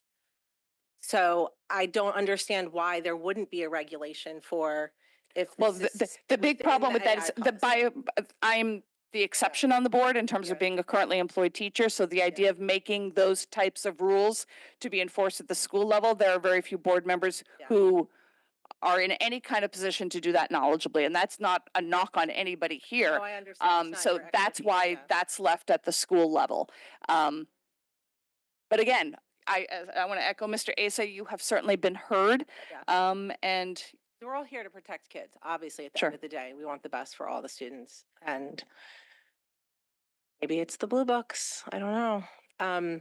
You were mentioning earlier about what different teachers are using it for. My daughter was in a business class last fall, and she's anti-AI, had never used it, and she was forced to do it for a project. So I found that interesting, that teachers were making their kids specifically use AI to do this one project. So there's food for thought for that. Thank you for your time. Thank you.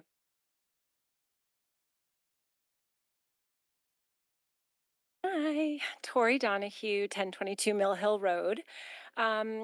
Yeah, continuing the conversation about the role, actually, in doing a lot of reading about this, I've heard it increasingly be referred to as school tech and not ed tech because there's not a lot of evidence that it's educational, but it is being deployed in most school settings. So just school tech is what I will call it. And I would, to the point earlier about what are we really referring to? Like, I would include smart screens beyond Chromebooks as a tool that's called like an educational resource, but might more just be actual technology in the classroom without educational value. So the part I wanted to bring is that Ellie and I did speak with Mr. Testani and Marco today. After sort of beginning the conversation around what is happening.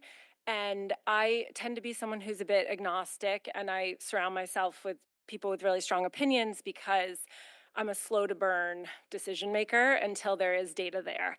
And that's the work I do professionally, is I do a lot of impact measurement and reporting and then cyclical learning for nonprofits. So just gathering evidence, putting it to purpose, trying to do a better job.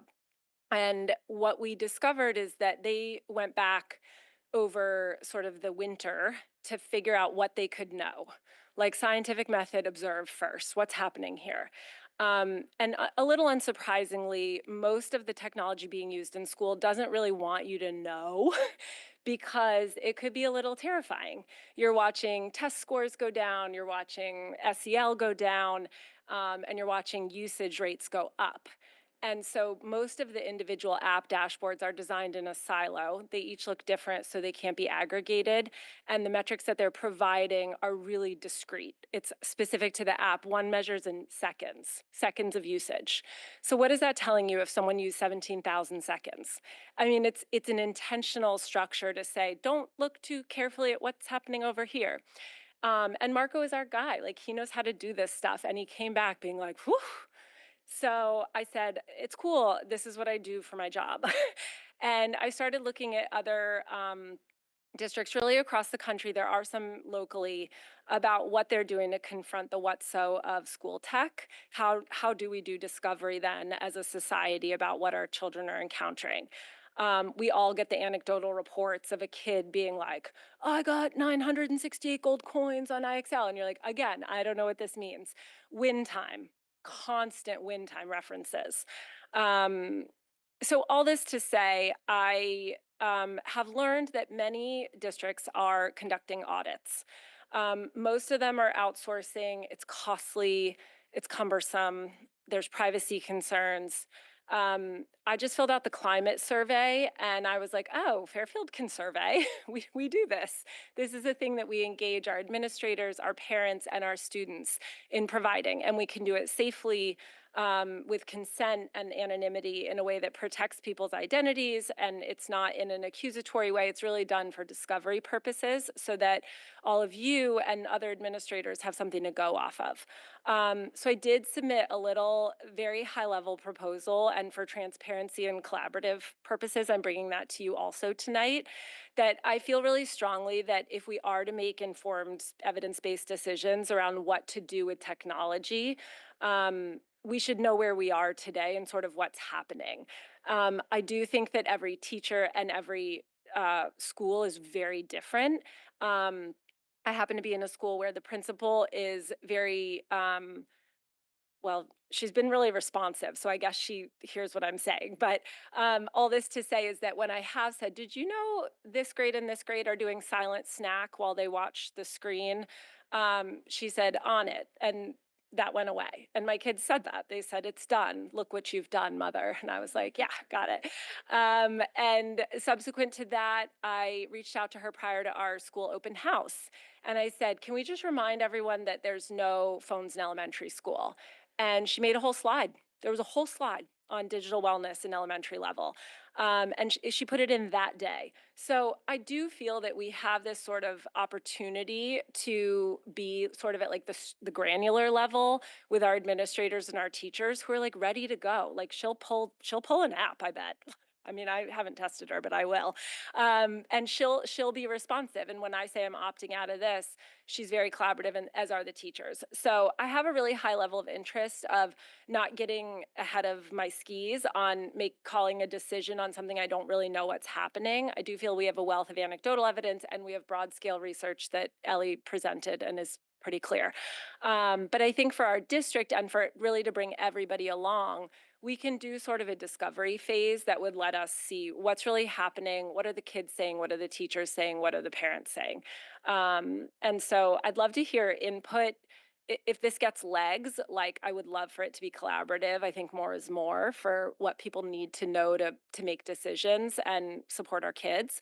But really, I also just want to be having the same conversation with everybody. Thank you. Lynn. Thank you very much. I appreciate the legwork and all the engagement with your building level administration.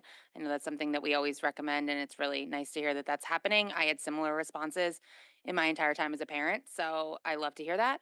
I'm very interested in supporting the work that you're doing. I think having a baseline to understand, I think for some of us as parents, we don't really have a baseline, and I'll echo some of the comments of fellow board members. My children don't have devices in my home, and the only problem I'm having tracking is the usage that they're doing other places. So that's a difficult thing for me. So I think that that information would be very helpful to us to get an understanding. And I agree with you, Mr. Taddy is an incredible resource. You know, everything I've had similar questions. Can we figure out IXL? Can we figure out this? And it's been a challenge. So I would support any of that work. Personally as a board member. Thank you. Thank you all so much. Could I just bring up that maybe that the board could look into doing something like that, like a survey? I mean, or ask the district. I mean, I think it's interesting. Probably information everybody'd like to know. Hi, good evening. Oh, I can't. Am I dismissed? hi, good evening. I'm Allison Vavrika at 710 Mill Hill Terrace in Southport. And I also did prepare remarks, which I'll be kind of jumping between because some of them have been addressed, and also gonna go off script a little. I'm a teacher in New Canaan. I've been teaching for 20 years. I have my Master's of Arts in Education, and I am a Spanish teacher, which is another piece I bring to this. I have a fourth grader and a kindergartner. Starting and segueing from AI and returning our conversation about the schedule change. I'm sorry, could you specials. just come Sure. closer A to little the mic? closer? Yeah, Better. that's much better. Thank you. Perfect. I'm It's just also that because we little want short. the public to be able to hear it too. Perfect. Thank you so much. So I'm going to jump a little forward into my remarks because it was a perfect segue with technology and the discussion of AI. And sorry, I'm just trying to find that part of my remarks. So give me 1 second so that here we go. Okay, so one of the main types of professional development I have been engaging with the last 4 or 5 sessions that I've had for the last 2 years has been surrounding AI. And New Canaan is embracing it, but also with caution, using things like Go Guardian. And I don't know if we're using that, but that is an amazing tool that I use daily. And also, we also have digital free days, which is something that has brought some of the things into the classroom, which has been wonderful. One of the points that I was going to make later in my remarks is that the needs of our students in the future are shifting. With AI able to perform many routine tasks like writing, calculations, research shows the most valuable skills we can give our students in preparation of what's to come are creative thinking, collaboration, and problem-solving skills. Skills developed primarily through specials and hands-on learning. Simply adding core minutes does not necessarily build the skills students will need to thrive. I have heard a lot of discussion about the time needed, and I completely understand that as a teacher. Also, I love that we have teachers on the board. This is my first time attending, and I think that's just so wonderful, the expertise that you bring. We know teachers are getting tasked with more and more every day, and it is not easy to gain the attention of our students. It is becoming increasingly more difficult. I joke I jump through hoops, and sometimes tech is a part of that, and oftentimes it's not. But the point that is there is that they need a time to have a brain break. I constantly include that in my own classroom, as does any teacher who's effective. My students are coming home, my children, I should say, and they are coming home always reporting about specials, as we've heard.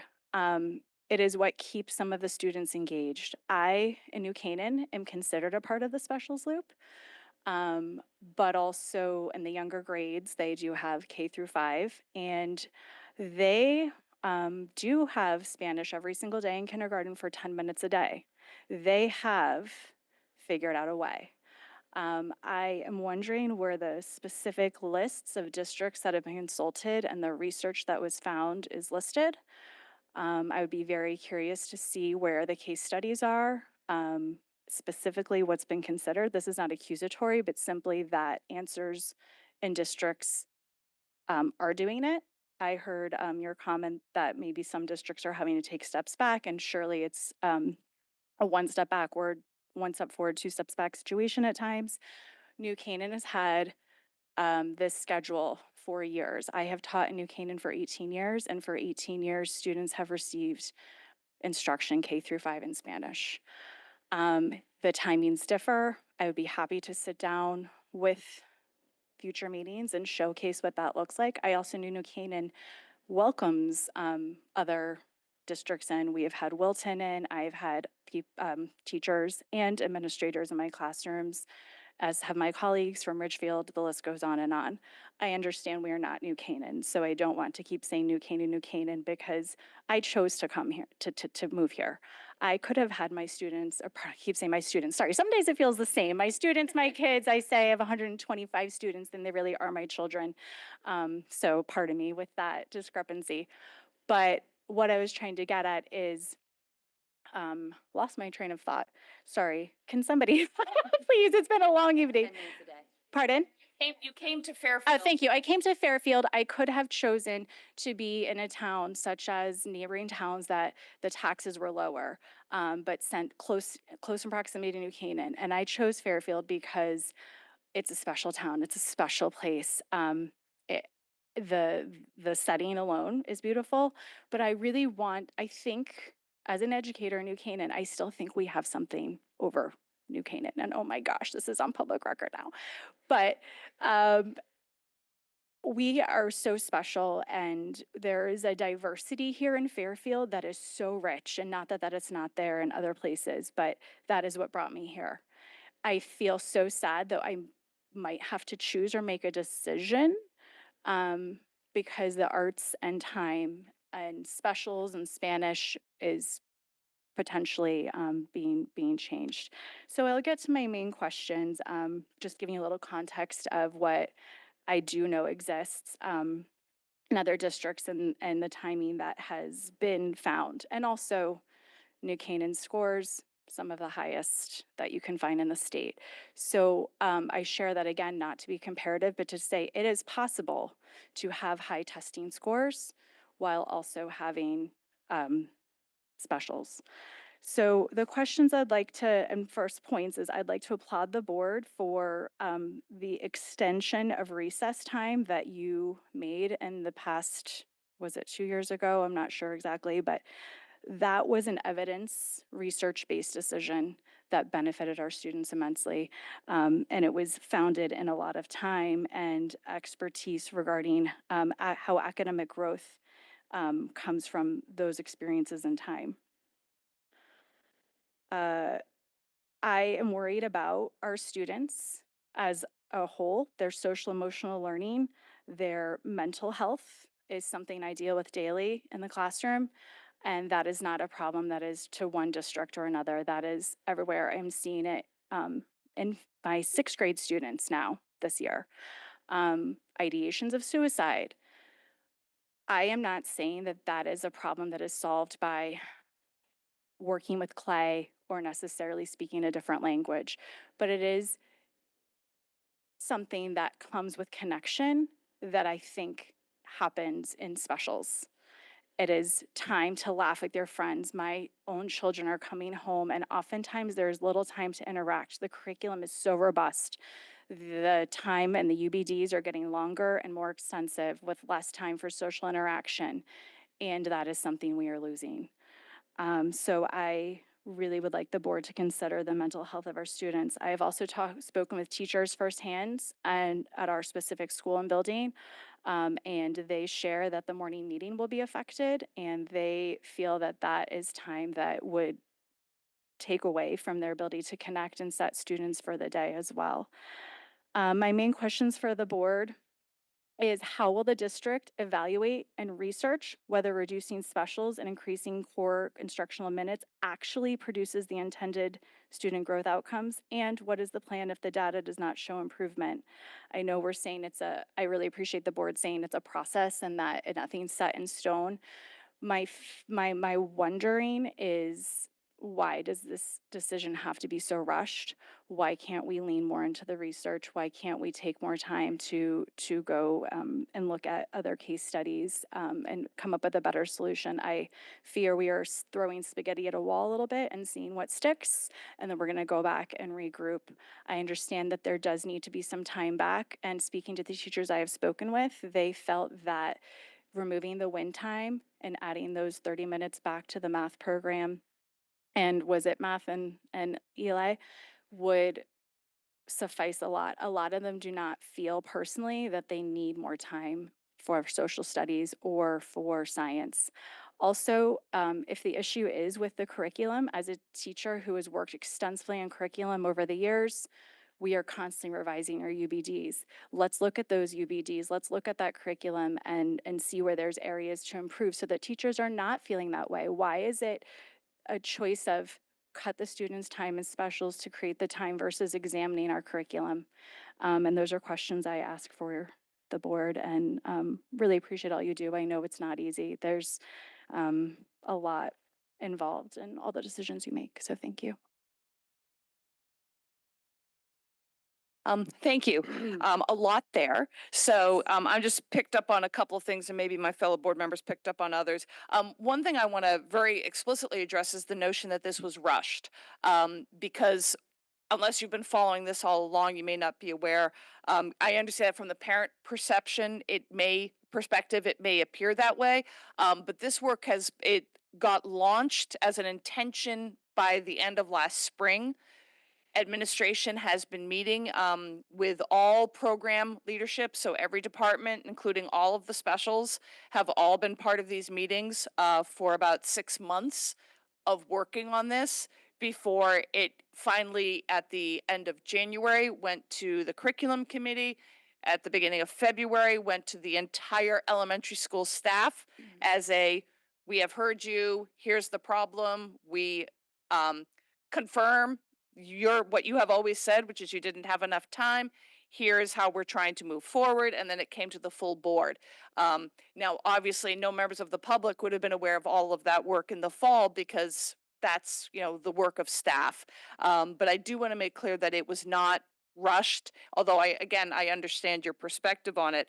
And it doesn't surprise me that some teachers might report that they don't really think they need more time for social studies and science because the curriculum is not what it is now. We literally just approved the social studies curriculum, which I think will benefit enormously by having a dedicated 45 minutes. And I'm not trying to say that as in 45 minutes, kids have noses in books, heaven forbid. But I mean, I do think there's going to be a lot of room for creativity, projects, problem solving with that.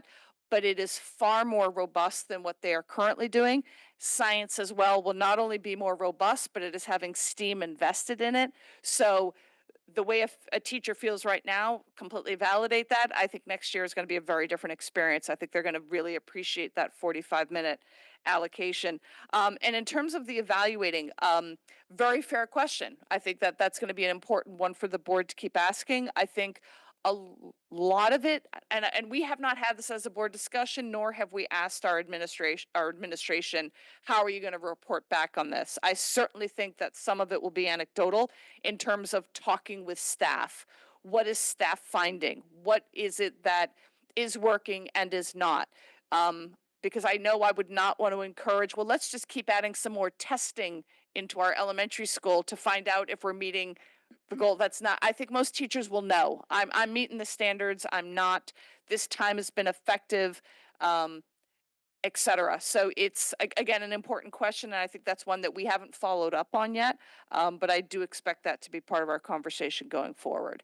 I'm just guessing, I think a lot of it's going to involve communication. And I apologize if the takeaway was that I was feeling that the process was rushed. I've been, as soon as things have been made public, I've been very up to date as to the time that has gone into it. I think my bigger concern, just want to make sure that it's clear, is the research and evidence-based decisions.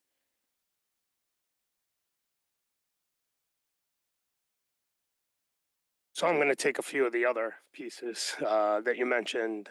In terms of what districts were looked at, they brought forward Ridgefield, Greenwich, Westport. I believe they touched a little bit on New Canaan, Trumbull, and I think there were a few others. We had a whole spreadsheet of different stuff. Part of the issue is none of the districts are like Fairfield, so yes, we can compare ourselves to them to an extent, but like in your district, you have far fewer elementary schools than we do. So one question I do have for you, how do you guys do your 10 minutes? So the 10 minutes happens every single day. And actually, thank you for that question, because I actually failed to bring up the part that it is interdisciplinary with social studies. So Spanish teachers are in fact engaged with helping to deliver the UBDs. So for example, I had a colleague who just did a whole Cuba and pardon me, not Cuba, sorry, Christopher Columbus and the explorers, right? And she taught dates and timelines and numbers, and it was via that curriculum. So anyways, to answer your question, it's 10 minutes a day But in a Spanish teacher kindergarten. has to come in and teach it, correct? Correct. So every Because of the single elementary certification school has Spanish teacher, has their own Spanish teacher. which currently within we the do not building. have that luxury. So that was Right. one of the hurdles. We have nowhere close to 11 Spanish Mhm. teachers, and from what I understand, to Mhm. hire an elementary Spanish teacher isn't necessarily the easiest task in the world. Obviously, your district was able to do it, but again, you have far fewer elementary schools. But that was one of the issues that we ran into. We did discuss like a play-based learning Spanish class that we thought could be really fun. We looked at a lot of stuff. Just currently with our district makeup, it's a much larger project to take that conversation on now. It has a lot of budget implications. Would have been going back to Miss Kupchak and asking her for millions of dollars for Spanish teachers without having a plan to move forward. So just some background on that piece. And thank you for giving, explaining how it works in your district, because we were told that how it works, but when someone tells you and someone that's actually like in the district sees how it works, it's a little different. So that was one piece. I lost my train of thought on the other. Miss Max Canelli brought it up too.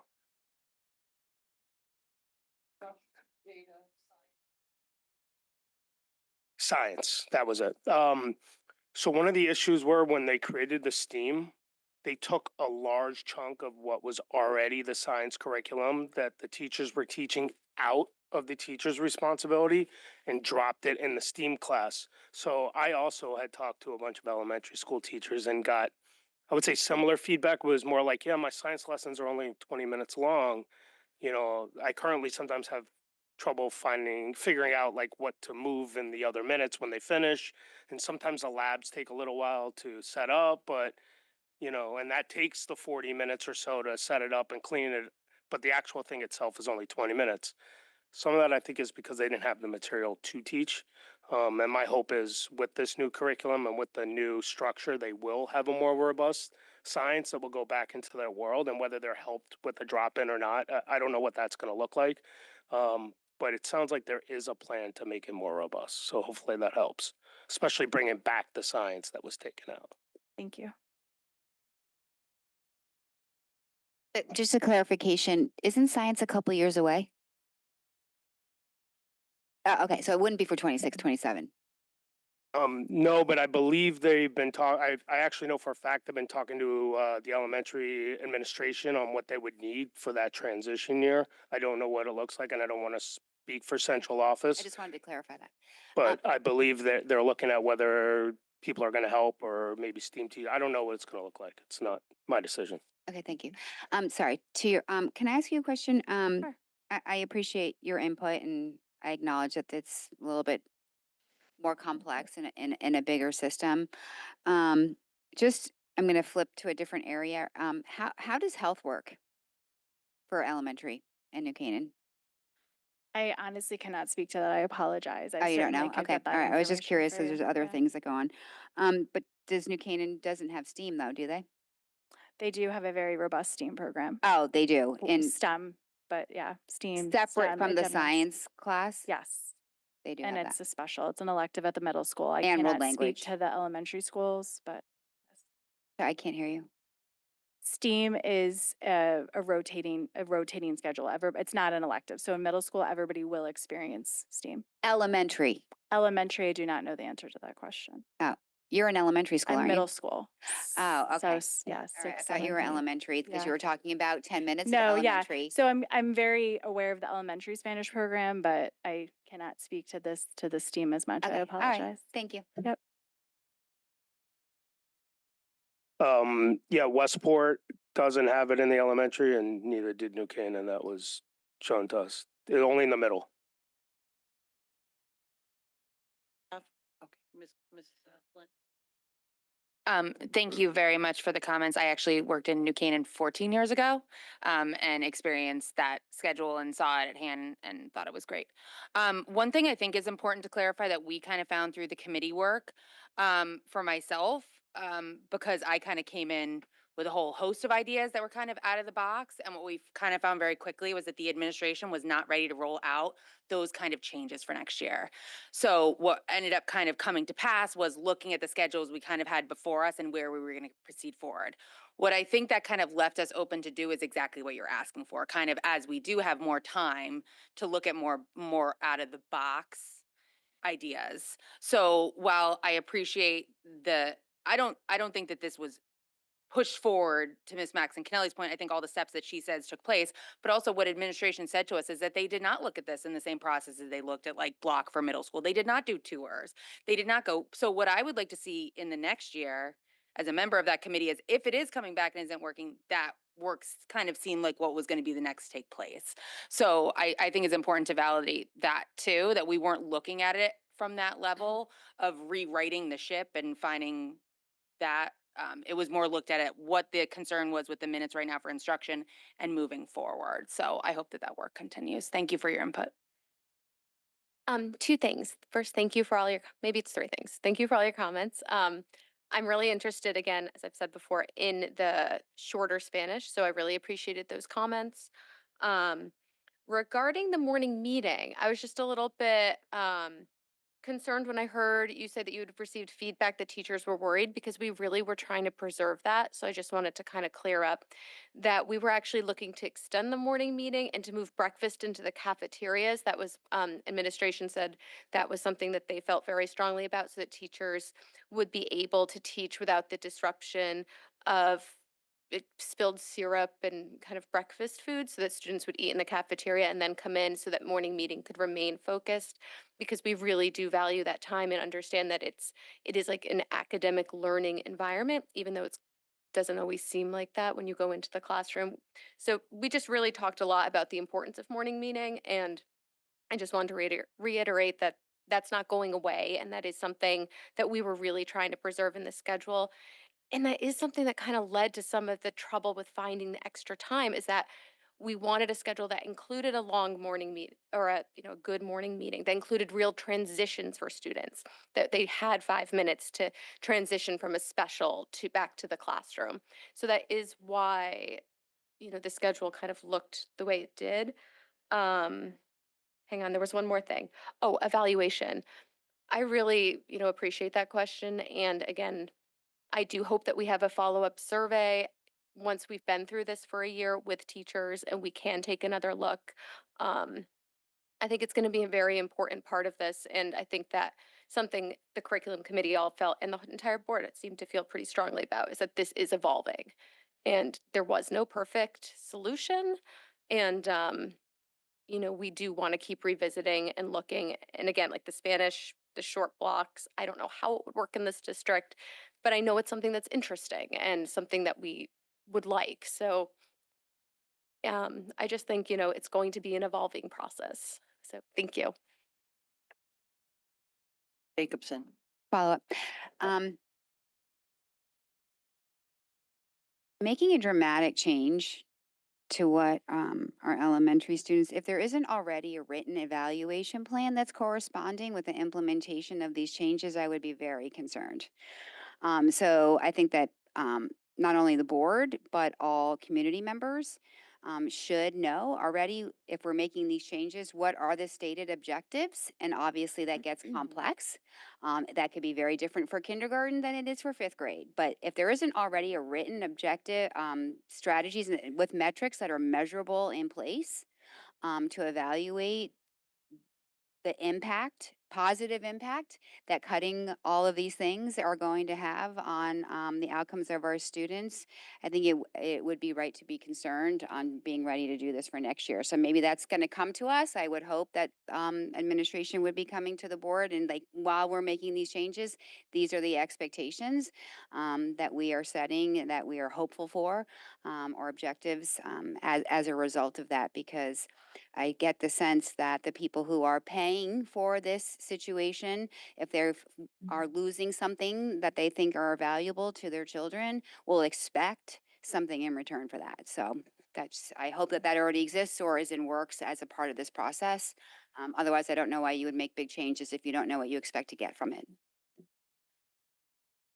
Yeah, I'm going to take a very different position from Mrs. Jacobson because we have achieved our goal. Straight up.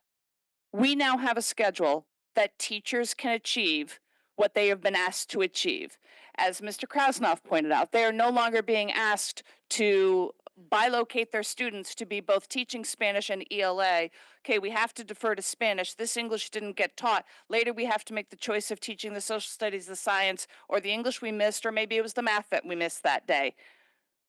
We've achieved our goal. There is nothing that has to be measured of achieving the goal. We did it. We now have a schedule that our elementary school teachers can work within.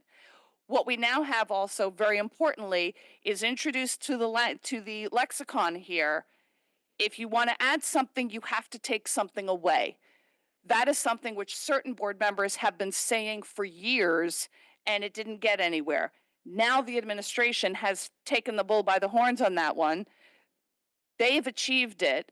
And so now it's going to be part of our language, and it's going to be part of the parent language, which again, just the people sitting here tonight, I think have a whole new understanding of what we're up against, that if we're going to ask for something more or a greater time allocation, it needs to come from something. And I will say that I've had central office administrators say to me, we're fine with, okay, you want to have more of this.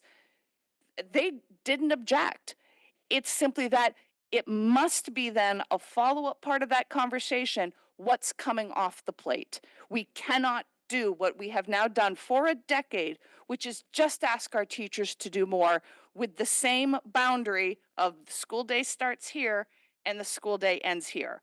So that is a point where I would and I think it's important because I would never want the public, or most importantly, our parents who we're asking to trust not only us, but the administration, to think we went capriciously into something with no idea or way of measuring. So I had taken your question differently when I was talking about evaluating and getting surveys. We have solved the issue. Now the conversation continuing of, and do we like what it looks like? That's a different issue. But in terms of the data point, we've achieved the goal definitively.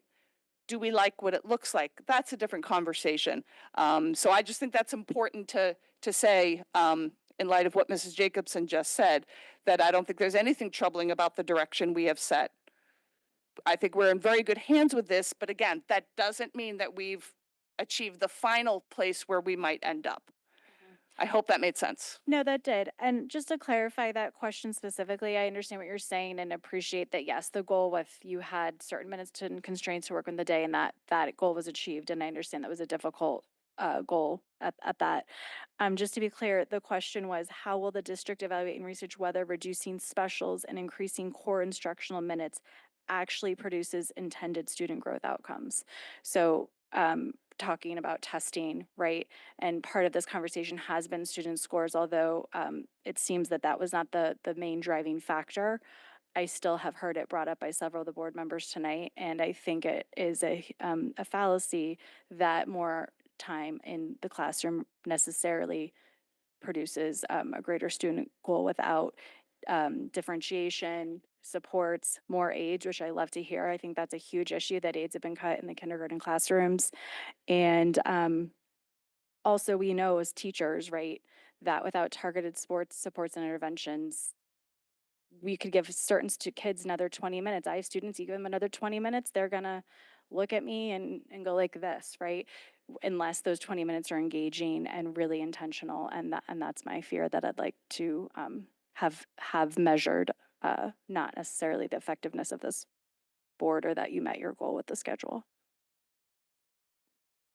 I'm curious, if you can't answer, I get it. In New Canaan Elementary School, there is no STEAM, but you have Spanish, right? Correct. All the way through. What takes place where STEAM would fit? Is it not even, is it, if In the elementary school, Mhm. again, I'm not and then when you get sure to the about that. middle school, you still have Spanish. Correct. You introduce STEAM, is, it rotates, right? You're on the rotating 5-day or 6-day kind of schedule. So Spanish world language is offered 6th through 8th grade, and that is a full 45-minute day, even though we are not technically a core subject. In that regard, we are a core subject because it's 45 minutes a day, and STEAM would run in those same offerings of time. So when a teacher, let's say a 7th grade teacher, for example, has their prep, there's 2 specials times offered a day, and those are both 45-minute blocks. And STEAM and science are separate, right? In Correct. this situation. Correct. Thanks. I can't speak for the board. I know personally I will look at test scores and see if we are seeing improvements. Because I think that is one of the clearest indicators of whether what we're doing is working. I know that since we introduced a new literacy curriculum, our reading scores have gone up considerably, and it's been amazing to see. The growth that students are achieving is just phenomenal. And, I am hoping that we can continue to see growth. And I also I'm not a current educator, so I don't know what's going on in the classrooms, but I really have faith in our teachers. And I would really hope that they are using that time effectively and that they are using it to give students what they need and that extra time will be beneficial. I was a former teacher. I have taught 4th grade to students who can't read. And I don't want that for the students here. I really don't. And I have faith in our teachers. I really do. And if we find that they don't need the time, that's amazing. We can give it to something else. But there's a lot at play here. It's really hard to know why scores have gone down. Is it the screens? Is it the double booking? Is it that some students are getting the extra literacy and some aren't? Is it not enough intervention? Is it, SEL problems still left over from the pandemic? It's very hard to know. But this is something we can do now to fix a problem we know exists that, could potentially really help a lot of students. And that's why I support it. And I also support continuing to look at it. I feel that way about everything we do here, that nothing is set in stone. It all could be re-examined, and it should be. Because as new data comes out and things change, we need to keep reevaluating and reassessing. So I know it's something I'm going to continue to do. And I'm sure everybody here probably feels similarly. Thank you. Thank you. There's just one more thing I want to clear up. We didn't really add time to the core. Well, what we did is we're making sure proper time is being allocated to the core. So what was happening is we had this time in the schedule and it was getting eaten up by other stuff. whether it was adding time to recess, which again, I think it was a great thing, but that took time. The extending special, that took time. So stuff like that was eating into these blocks that we had dedicated. Spanish was a drop in. So whenever it came, it took time and it took time to set up. And from what I understand, the kids weren't necessarily getting a full Spanish lesson. As you can understand, if a teacher comes into a classroom, has to set up, then teach, then break down, and then you go back to instruction, you may have lost 10 out of that 30 minutes. So now you're really only getting 20 minutes of instruction. So if we now have a 45-minute period, yes, it's now once instead of twice, we're probably getting the same instruction at the end of the day of the 45 minutes, because now they don't have to break down. It's a dedicated special. So it's really more just having the minutes on paper that actually work versus making every single school, every teacher, and every administration take the jigsaw puzzle, which is their day, and just figure it out on the spot. I can imagine as a teacher that would not be fun every day to try to figure out your jigsaw puzzle and how everything's going to fit. And if you can't fit the lesson in today, well, can I do it tomorrow? Oh no, I got these two specials tomorrow.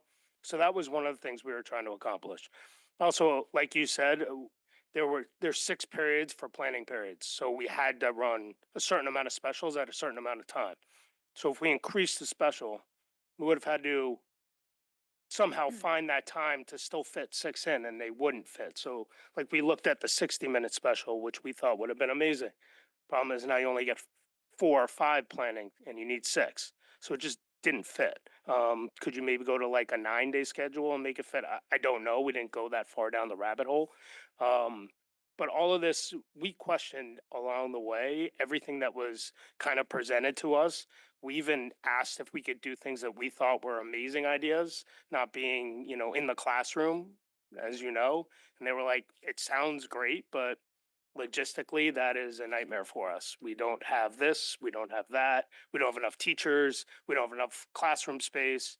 So I do really like where we are at now, and I thank you really for bringing your expertise forward. And hopefully, we'll continue to look at it and make it even better. I hope we look back in 2 years and everyone's like, "Wow, that was a great decision that you guys made." That's my hope. And I believe that to be the case, but I know now change is tough. It's really tough. Thank you. And I can understand the need of teacher prep firsthand. I do want to say it is a concern having a 45-minute one time for Spanish, just in terms of best practices. So the breakdown, I hear you with that concern, but just in the future and for future considerations of the board, for this age, 5th grade and younger, 1 45-minute chunk a week is not enough exposure to truly build communicative competence in the way that they need. And I asked for way more, Yeah, trust me. and I love that. and Thank you. Along the way, I was fighting for as much Spanish as we possibly could get. It just didn't fit. And I couldn't answer the question of where it was going to come from.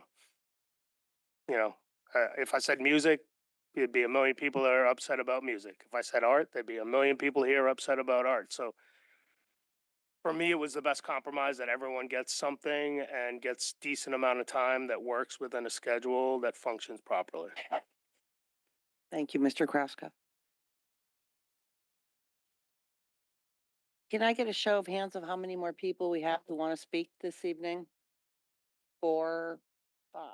Okay, so I'm going to be a I little promise, bit, I'm I'm going to be a quick. little bit more militant and I'm going to Yeah. start pulling people in. And I'm a totally different topic, so I Okay. promise to be quick and hopefully you guys can move on. My name is Christine Kyneth. I'm 30 Youngstown Road, and I'm here to discuss the elimination of kindergarten early entry testing for fall 2027. I'd like to hear the board's thoughts on the process behind this, and if the board would consider adopting a resolution requesting that the state reinstate district level discretion or readiness assessments, especially for any student who's close to the cutoff or is really showing readiness to go in for that year.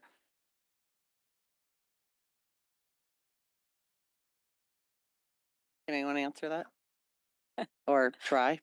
Speak to it. Okay, thank you. I just want to can you repeat your question? So it's already state law that that's going to be the case. So we don't have discretion and they've already been through this back and forth multiple times. It was never actually supposed to be a thing.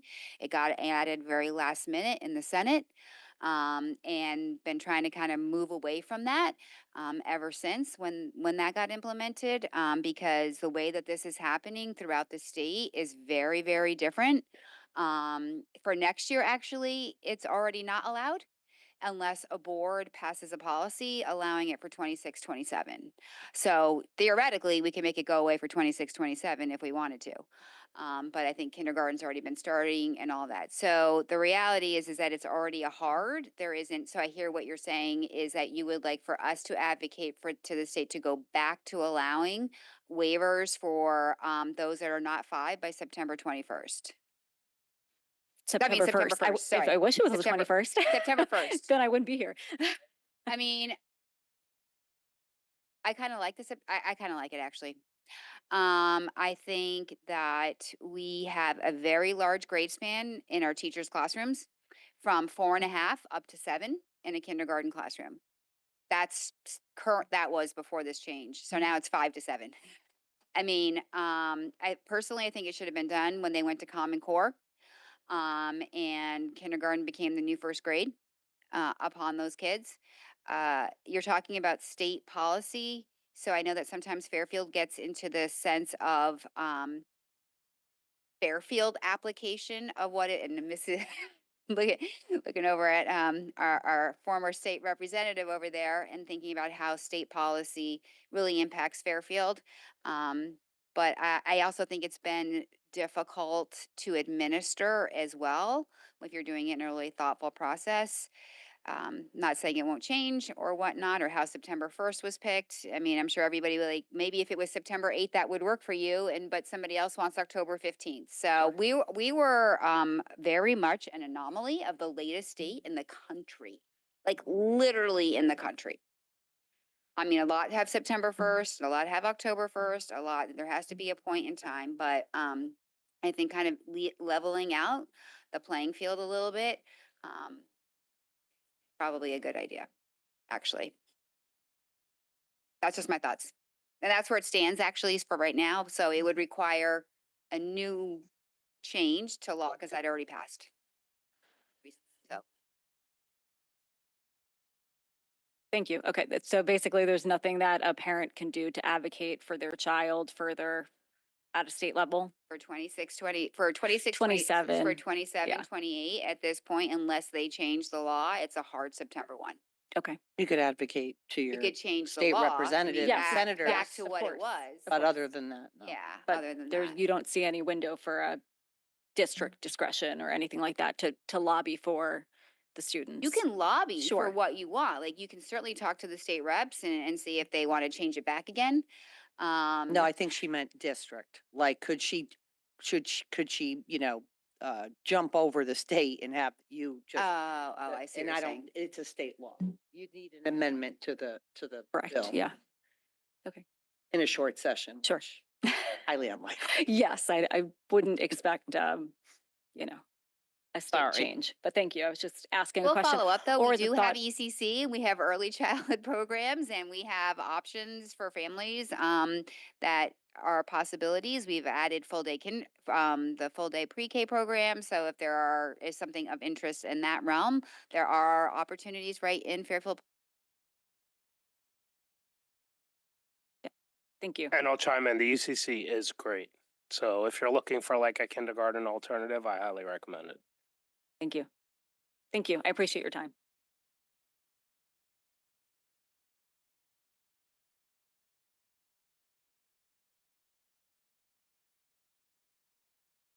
Good evening. Thank you for being here. My name is David Abbey. I've been a resident of Fairfield for 40 years. My our two children, K through 12, went through the public school system and had an excellent experience. Not a perfect one, but that's why you're here. You're here to make it better. My my granddaughter is in Mill Hill Elementary School, and it's not an accident that she's having an excellent experience. And I credit the town supporting education. I credit the administration over the years and teachers over the years with respect to, and the support staff with respect to providing a quality experience. When we talk about Spanish, I'm here as an advocate for a K through 5 Spanish program. And I was going to get up here and say, I'm one of the few people here who never worked in New Canaan, but I'd be lying. Guilty. You were my high school principal. Oh my God. That's all I have Yes. to say. Mic drop. I hope I never suspended you. I was a good boy. So how was Nick in high school? But and I was a superintendent of schools when we started the K through 5 elementary Spanish program. And I also was the interim superintendent in Westport in 2019, 2020 at the start of the pandemic. So I'm somewhat familiar with the Westport K through 5 program. Both of them are extremely popular. When we talk about Spanish, we talk about exposure. When we talk about math, we talk about teaching. When we talk about English language arts, we talk about teaching. When we talk about exposure, because Spanish has a secondary place in too many of our educational programs. We all know that we are preparing students, as per the portrait of the graduate, as the district's missionary statement, to participate in a multicultural, multilingual world. We're one of the few countries that where educated people graduate, as I did, monolingual. I'd like to just make a couple of points. I'm not here to talk about the process. I can tell you this, that there are a few people who know how much time the administration and the board puts into change and approaches like this. I used to share with the school board that the only people who really know how much time you spend here are members of the administrative cabinet and your spouses and your families. So thank you. Just make a couple of points. When you study Spanish, you read. When you study Spanish, you write. When you study Spanish, you engage in oral conversation. That's not different from or discrepant from, or it helps English language arts. It accrues benefits across all of the subject areas, but setting aside Spanish as kind of an isolated activity is really not the way to go. I also wanted to know, and it's not a matter of simply comparing what happens to our district with the New Canaan or Westport or Ridgefield or other districts across the state.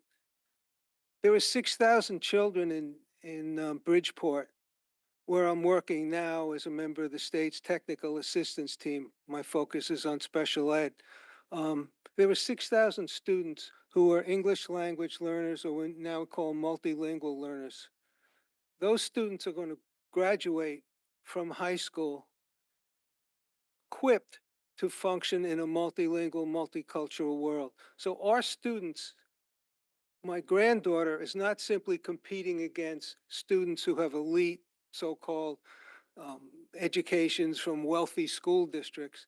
They're competing against a much broader swath of the student population. I would like to know how how student achievement is being evaluated in Spanish over time. That's just a matter of ignorance. I don't know how you evaluate the program. If it's solely relying on teacher anecdotes, that's not the best way to do that. And I say that having enormous respect for teachers, period.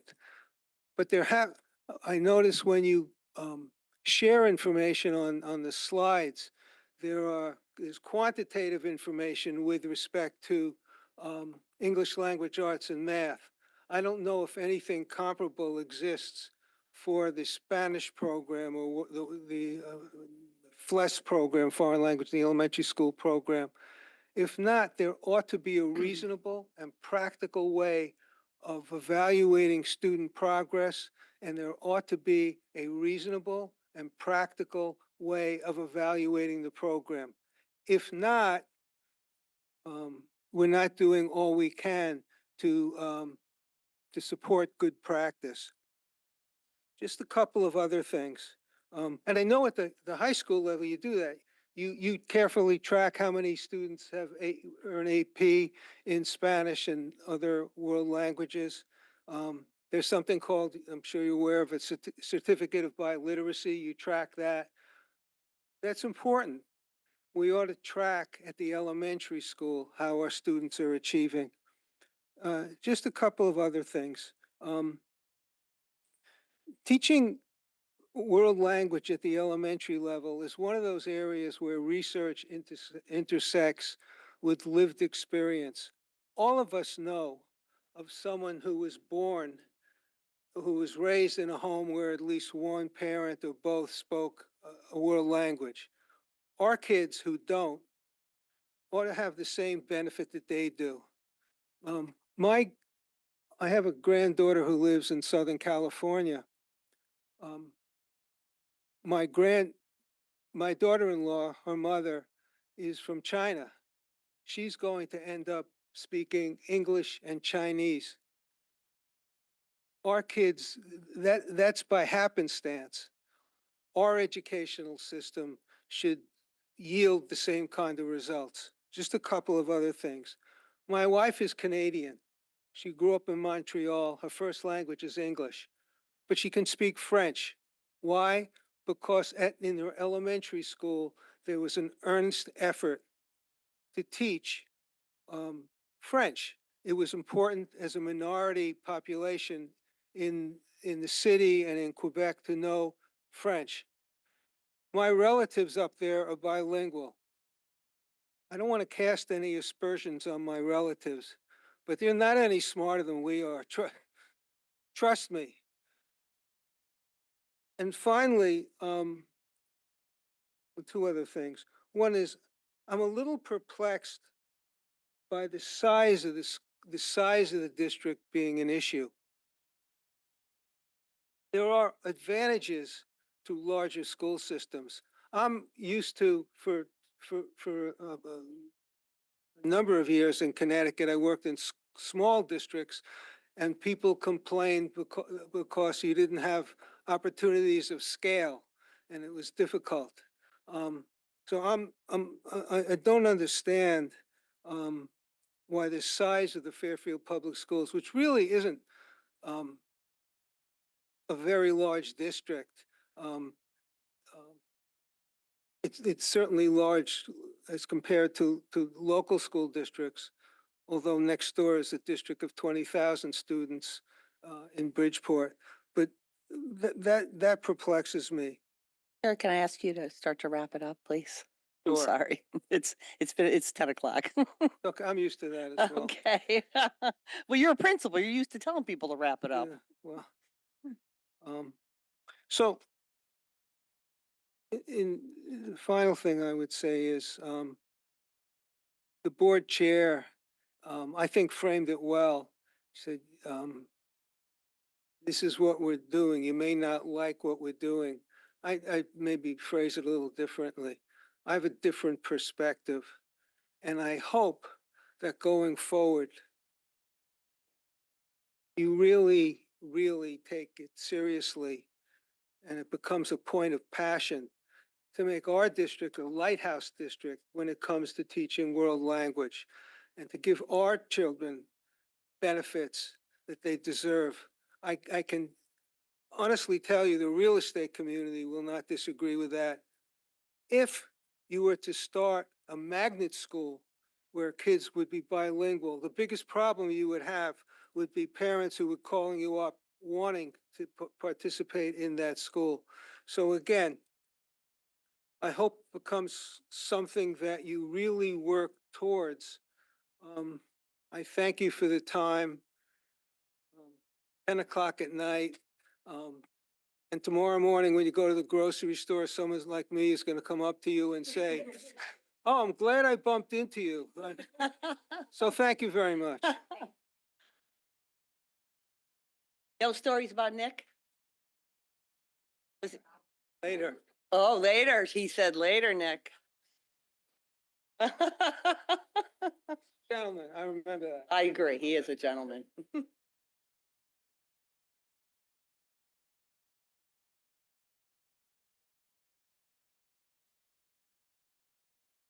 Hello, Lisa Alberts, 48 South Street. Okay, I actually just have some questions, with probably some comments too. Okay, first question, for our STEAM curriculum, if we are cutting it out, what portions of the STEAM curriculum are being absorbed? And when is that happening? That's the first one. Lynn? So it was discussed at a very top level during curriculum committee, that a host of the standards from the STEAM committee would be sent back to the science curriculum. I believe it was 4, Ms. Barnwapper, I'm assuming is pulling it up. And there were several, computer engineering coding standards. I believe there were 3 of those that would be sent to library media, and the rest would be reabsorbed into the science curriculum. Once again, it was discussed very top level, and in terms of the timing of that happening, it was right now during the science curriculum review. So that was the totality of the knowledge we got from the administration. I'll kick it over to my chair if he wants to go further. Yeah, so the discussion was that they have different core lessons. And I believe it was 3 of them are gonna, or 4 of them are gonna go to science. It was 2 or 3 will go into the library media, and then there was 1 that was still hanging out there. It was in the engineering space that they didn't have a home for, that would probably unfortunately disappear. We did express some concerns about that, so we were talking through a few other options for that, but it's not really up to us. And then was there another piece of that? I'm sorry. Yeah, just specifically wondering, is invention convention out? That wasn't officially discussed, to be honest. Okay. Didn't really come up, so I don't know. They said it might. Well, They it said will be out for next year though, right? Because it's not going to be approved by next year, the curriculum. So the process, from what I understand, is they wanted to take this time till the end of this school year to put in place a plan for next year and give direction to the people working on the science curriculum how to go forward with it. So there supposedly is being a plan worked on. Whether invention convention is part of that plan, I don't know. I heard things about invention convention, nothing that it was getting taken away, but I also heard that there's maybe opportunity to do a science convention instead or something else similar. So Okay, the reason I asked was because with the timing of the current science curriculum and the timing that it takes to do invention convention, the timing for a classroom lesson to provide what it takes to do invention convention is just not there. So that's why I was asking. That's that's why I want to know. Okay, so I'm pulling up what I have from our curriculum committee. So we had Miss LaSalle, who is our program director for science, come in, and she noted that one of the grade 5 STEAM units, the space science unit, will go back to the 5th grade and will be added on to. There'll much be 1 additional unit per grade. Some others will be some of the lessons. So STEAM was basically like picking up some lessons in each science unit, and those lessons will go back into each science unit. So again, essentially, it's going to be like 1 more unit of science per grade that was a STEAM. So STEAM was like half of some science units plus additional. And then science would not gain the computer science. That would go back to library media. engineering design projects, there were 2 of them taught in STEAM. The science curriculum would teach 1. So again, that was the one thing they hadn't figured out how to kind of get it back in. So as of now, all the STEAM curriculum is going to be taught, as far as I understand, except for the one engineering and design project that I'm hoping we can find a home for. But right now it So has no home. when the library curriculum was just approved, Mm-hmm. when, last year? It was before, yes, it was before I was on the board. Okay.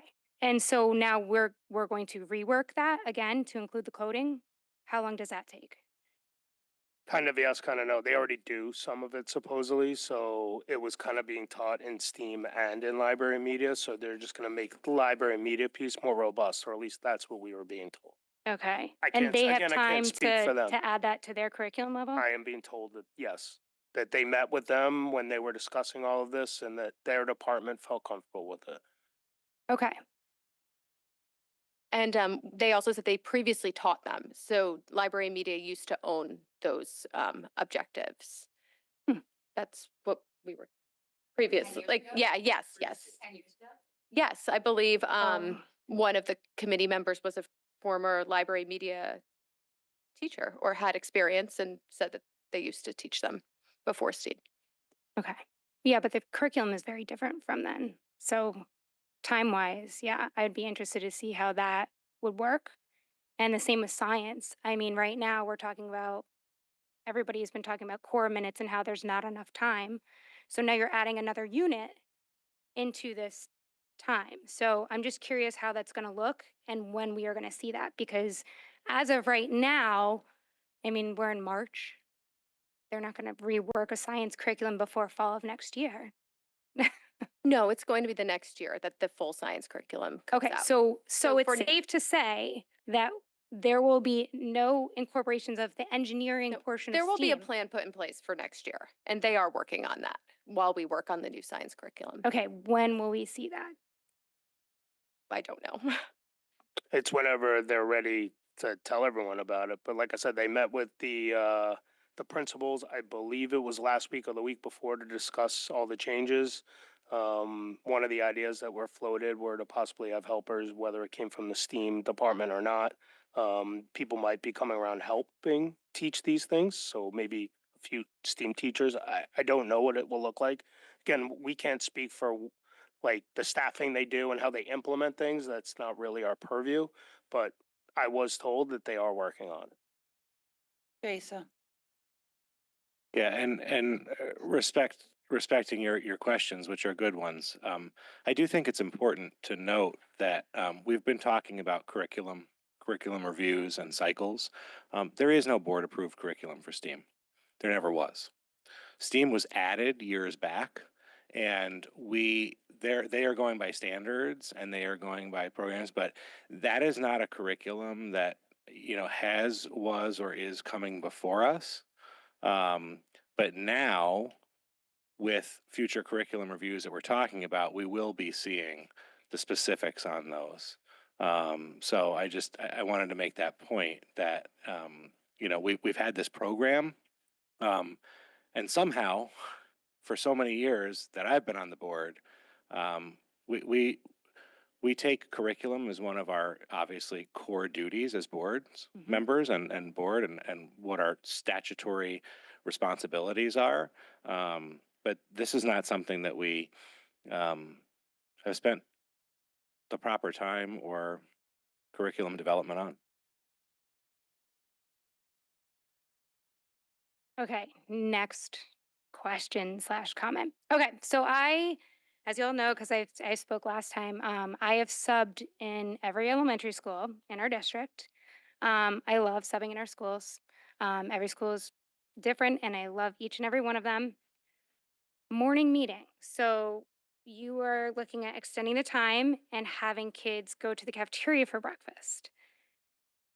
So kids come off of the bus, they grab their breakfast, and then they go to their classrooms. And in, I would say, 95% of the classrooms that I've subbed in, the kids who have breakfast, which is a small percentage, they eat it at their desks. The morning meeting is usually done on a carpet, or, every classroom looks different. And then when they're done, they dispose of it and they come to the carpet. and they join in. Now, putting that morning meeting into the cafeteria, we need custodians to take down the tables and clean them. It has to be staffed. Who is it being staffed with? Because right now we have a shortage of staff, a very big shortage. And then on top of it, I will tell you that when 2 or 3 friends get off the bus and go get their breakfast together, them scurrying out of the cafeteria is usually, something. And now it's almost like creating a party in the cafeteria with all the kids that are eating breakfast.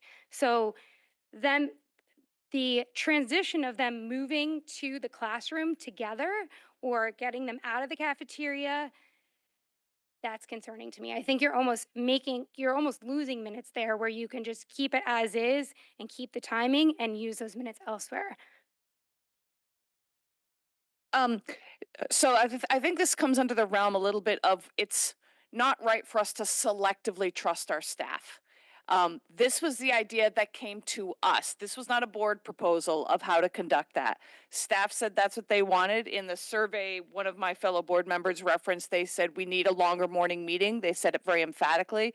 And the final presentation that came to us came with specials with 5 minutes added, and the morning meeting had 5 minutes added, so that they were listening to the staff needs. And I just think I'm not invalidating your concerns. It is, however, not something we have anything to do with.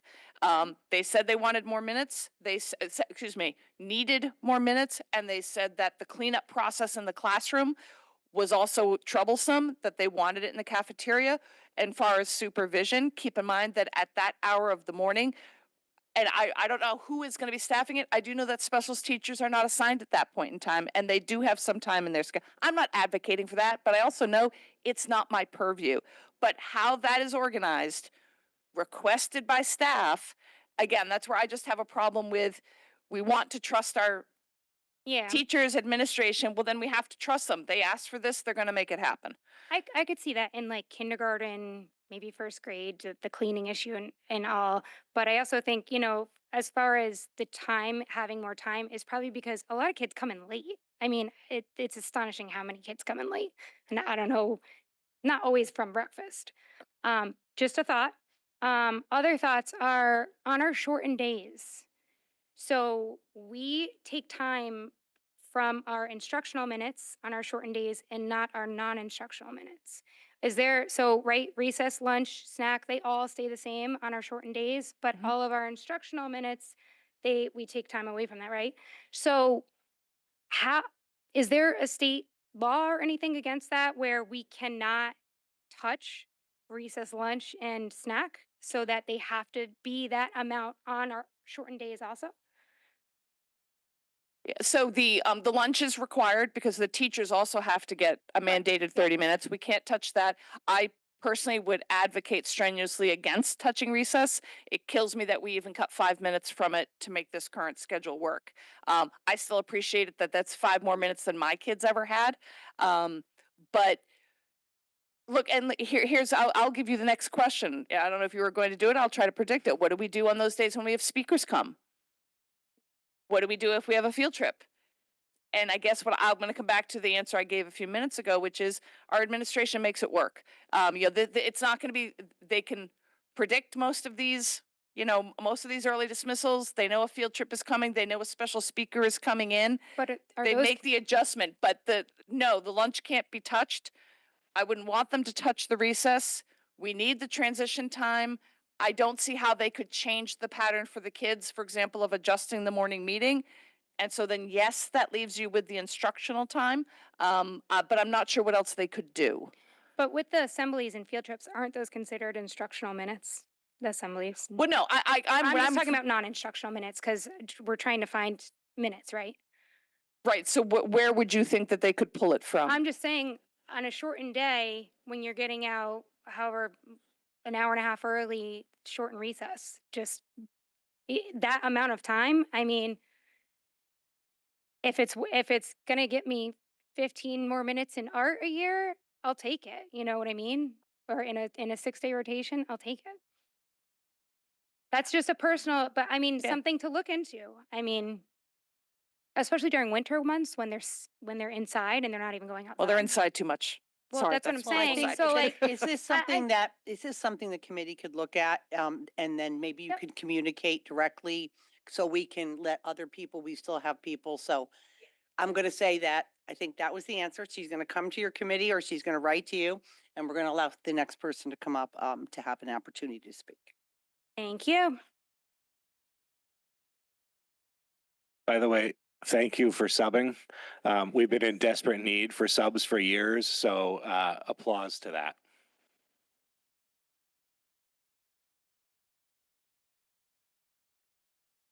Hi, everyone. Sorry for standing over there. My hip is killing me, so that's the creep in the back. My name is Crystal Posture. I live at 812 Mill Hill Terrace. I have 2 children at Mill Hill Elementary, a 5th grader and a 2nd grader. I felt very strongly about the technology in the classroom since my daughter started in 1st grade and then was given a Chromebook in 3rd grade, which I wanted to immediately toss out the window. A lot of that has been covered. I'm very, very thankful to hear that there's an AI committee. I'm hoping, and the reason I'm talking, even though most of my points have been covered already, is I don't think we can underestimate the world, the rate at which the world we're living in is changing right now. Okay. And when I look at what has happened with ed tech, school tech, whatever you want to call it, I think a lot of us were unsure of what was happening and we kind of hoped for the best and we all want the best. And we're doing things at home and teachers are doing things in school and we're trying to mitigate this potential, risk. There are risks to using technology. And we're not having enough conversations between the schools and the parents about what's happening in both places. And there needs to be more transparency. And I feel very strongly that I'm constantly surprised by how much technology is happening in the classroom. My 2nd grader, who I didn't think had exposure to Chromebooks yet, he is in OT for fine motor development. During our fall conference, the teacher informed me that she noticed he was having some trouble testing on the Chromebook and perhaps he needed an accommodation due to his fine motor skills. And my mind was blown that he was even on a Chromebook, which I never would have allowed.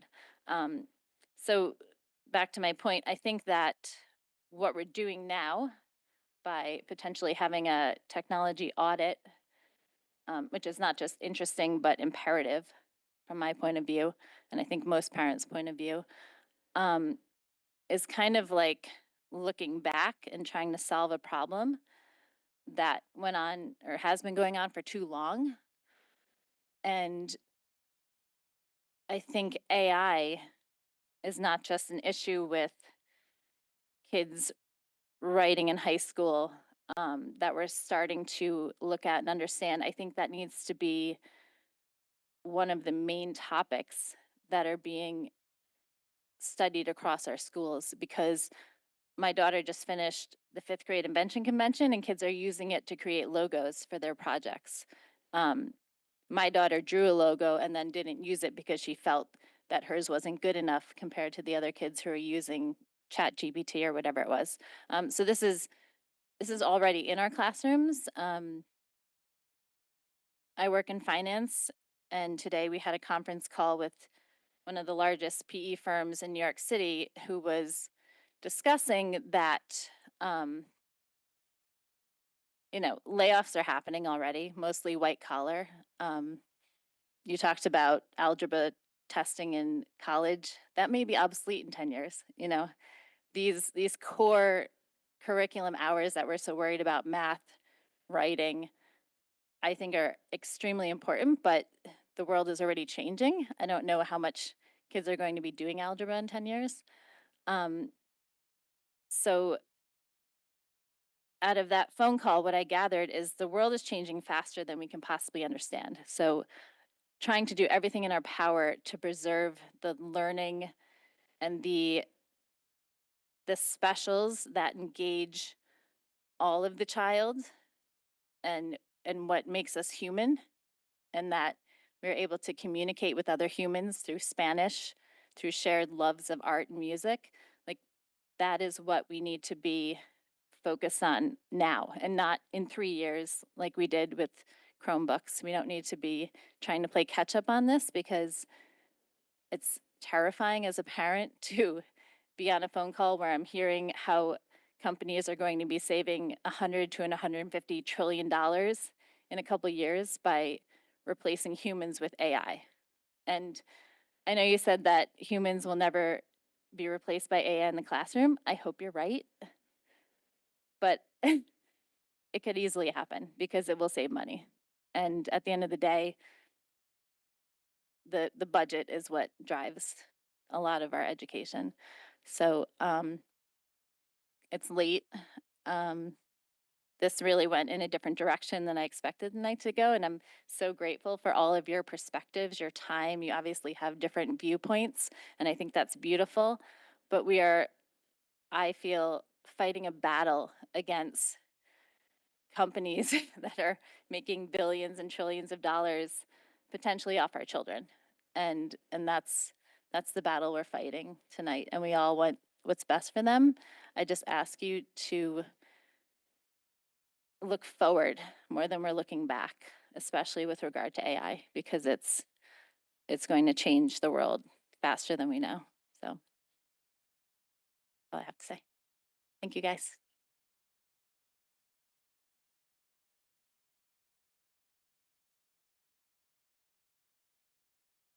Is there anyone else who would like to?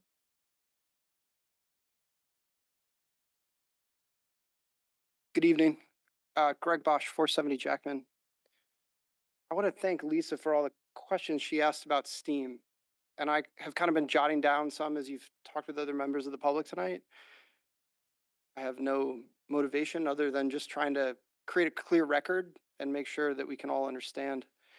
So my first one is about, when will the public get to see updated curriculum documents for the art curriculum? And particularly for the K2 and 3-5 grade years at elementary school?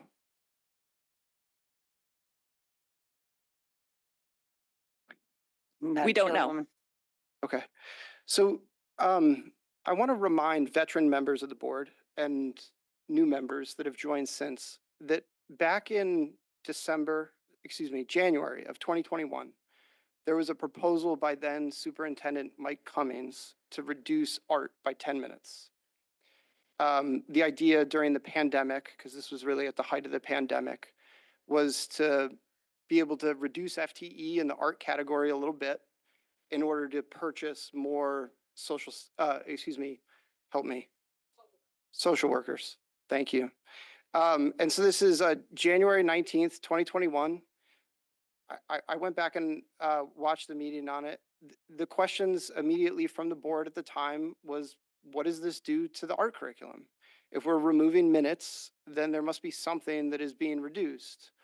And so at the time, this was a 10-minute reduction. Somebody also can double check my math when it isn't so late at 10:30 at night.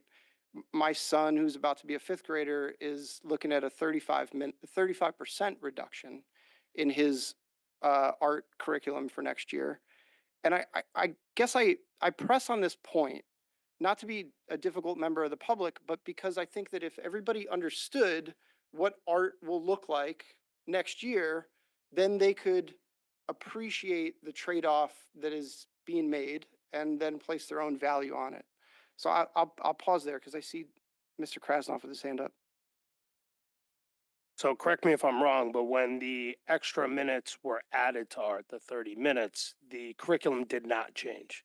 So we are actually reverting back to the curriculum that still is there. There's no change. It's just they were given more time to do the curriculum. So there's no change to the curriculum. The time is going back basically to where it was. So you have no expectation that like we'll be missing out on pottery or some type of pastel type exercise, or? As far as I'm being told, example pottery, they do the pottery now in 45 minutes. The next 45 minutes, they come in and glaze and put it in the kiln. So like when parents hear from art teachers in the district that express concern that moving from a 70-minute block of time to a 45-minute block of time, Sure. we should expect that you're still able to achieve all of the goals of this particular special, this subject matter next year. Like I said, they were able to achieve all those goals before we added the extra minutes. It's only been a few years that we've added the minutes. It's actually been since I've been on this board that those minutes were added. Yeah. What do you mean, no? Prior to me voting to add minutes, it was less. I'm not going to argue with my fellow board member, but. Well, then maybe I yeah. could just follow up. When was the last time that elementary school fifth graders and fourth graders had 70 minutes? No, excuse me, 45 minutes of time for art only? They had, I believe it was 50, and I believe it was a year or two ago. Prior to that was pre-COVID when they had the 70 minutes. So during all of COVID, it was that time too.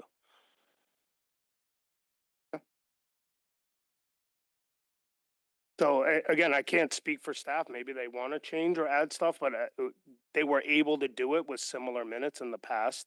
Our art people are some of the best people, as far as I'm concerned, the teachers, and I think they can still accomplish it. That Okay. Shifting gears slightly, but trying to remain very quick in this type of format.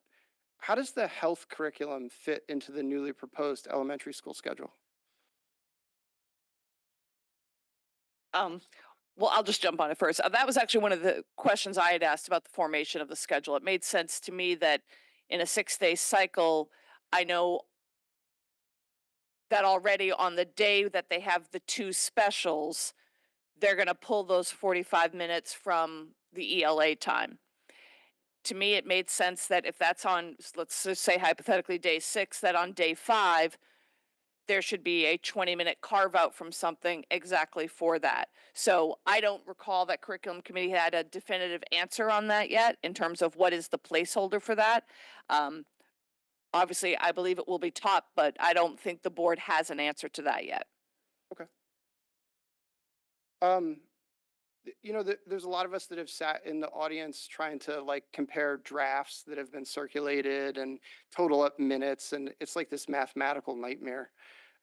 One of the things that I think has come up among a lot of parents is that the sample schedule presented by the district shows specials at 45 minutes and lunch and recess at 55 minutes. I hope that's accurate given Yes. the hour. So imagine you're a fifth grader and you are transitioning from art to lunch and recess. Where does that transition time come from? I believe all of the specials have that transition sandwiched in it. Like, in other words, that's something that we've done brand new, which didn't used to be done before. It actually has a 5-minute allocation to transition time.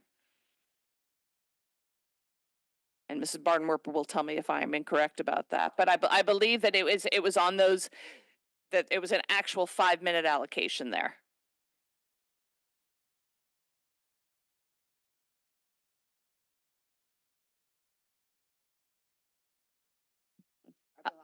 So Yeah. Oh, good. Can I go to Mrs. Jacobson? yeah, go ahead. Coming out of curriculum committee, the transition time actually was on there, but what we were given as a board from the administration and what was posted that the transition time had been cut. And when I asked about it, the transition time is now being baked into pretty much every single one of the classes. There is still 2 transition times in the schedule, but all the rest got baked in. So whether they need 5 minutes or 3 minutes, it's going to be, from what I understand, teacher, what the teacher decides they need for that transition. So if I could just go back to make sure there's like a clear record for those that might still be listening at 10:30. You're in art, it's supposed to be 45 minutes. You have to transition to lunch and recess. The transition time is coming from art.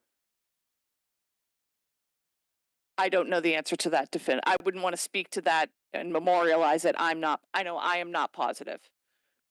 That's an administrative function, so not the board. So I think so you're not getting something on the record that's not accurate, you would have to ask the administration that. Okay, I just, One of the goals of this exercise has been to make sure that we accurately reflect the transitions and the morning meeting time and the time that it takes to dismiss to the bus and all of these things. And the documents that came out of the curriculum committee showed that transition from a special to whatever comes next, because it's not always lunch and recess, right? I think it would be helpful if the administration or the Board of Ed could put that time back in, just so that parents could appreciate, is it coming from lunch and recess, or is it coming from the special? Well, in that particular situation, it's the 5 minutes that came off the recess. In the one you're speaking about right now, that's where that 5 minutes come from. But the other ones, So The the art would be administration- 45 minutes, there'd be a 5-minute transition, and Correct. then there would be 50 minutes of lunch and recess. 55 minutes of lunch and recess, 5 minutes are coming off. I think I'm gonna pause here. On this, maybe we can follow up after. My last subject matter, and I spoke to the Board of Selectmen about this. Since 2015, 2016, when this district received $3.5 million from the state of Connecticut in the form of its ECS grant funding. This is the education cost share. Essentially what ends up happening is the state breaks off about 2.5 billion from its annual budget and distributes it across to districts throughout Connecticut. At that time, back in 2015, 16, Fairfield used to receive about $3.5 million. And if you were to look at Fairfield's wealth rank, it's called Angelic, long acronym, and I'm not going to remember what all the letters stand for here at 10:30 tonight. Fairfield dropped from 16th in the state to 24th.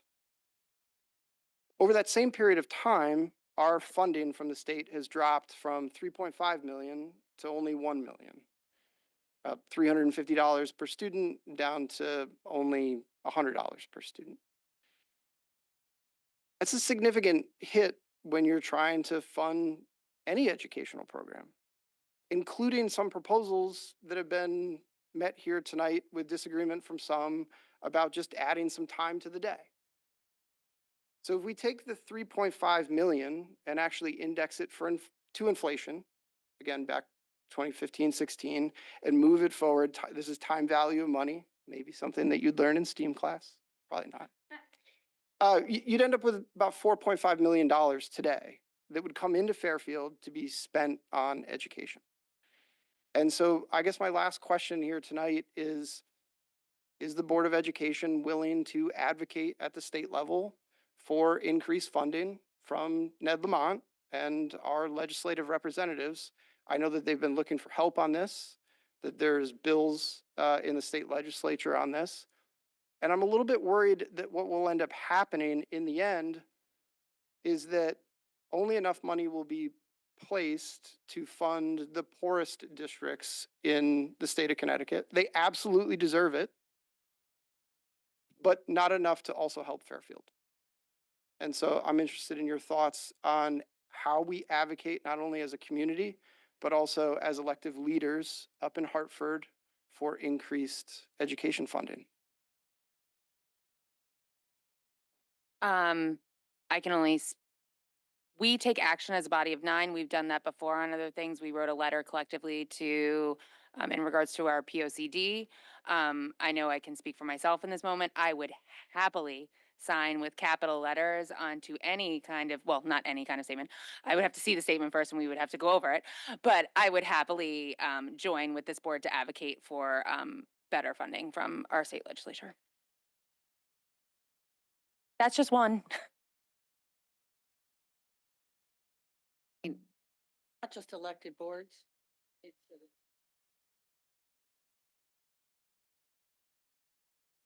Connecticut's a very costly.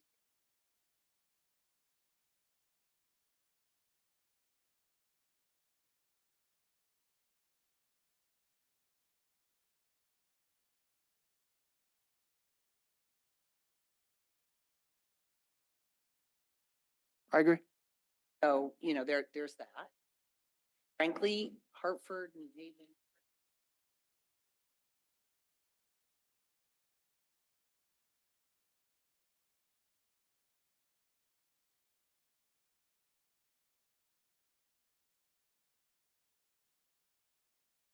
So citizens can help, can email the governor. You can bring up that calculation you just brought up. Advocate for more money. I mean, the state's also sitting on 2 billion in surplus from last year.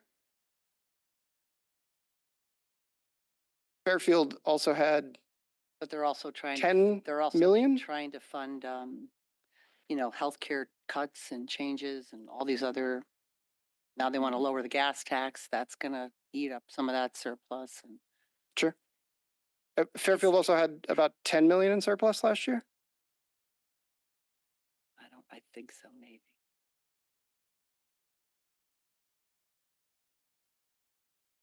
Can I follow up? And they cut the Board of Ed 1.5. I can't hear you on your microphone. I'm sorry. Go ahead, Mrs. Jacobson. Yeah, I would agree, with Ms. Kupchak that, get in touch with them themselves. Again, like Katie said, for us to take action, which we can obviously still do, there's lots of time left in the session for us to take action on anything that's going on. There are multiple bills for additional funding. I don't anticipate that we would see much of that at all. Actually, the formula, I won't go into it, but you know the story.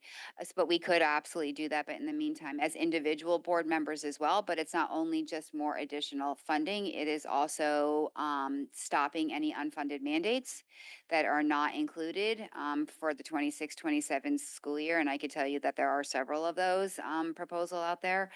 So it is also concerning as well. And I don't mind new things that might help kids, but you can't put them in the year where we didn't put it in the budget, right? So that's the situation there. So I would say if you're going to advocate for additional funds, great, because we pay extra money for healthcare as a Fairfield County town. We get a surcharge put on for that. And look, it's tough. There's only so much in the pie, I understand, in higher need districts and higher need students. But we have students here in Fairfield too.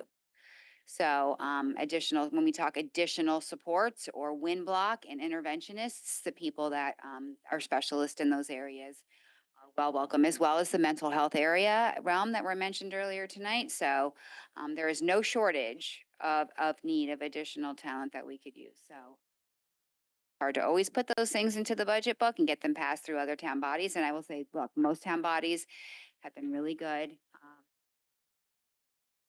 General, but FTE costs money, and so yeah, go write your reps. And I would also encourage anyone who wants to encourage the board, the Board of Finance. We're still in our budget process in Fairfield. Could ask for the 1.5 to be restored to the budget. Could ask the RTM, your RTM reps.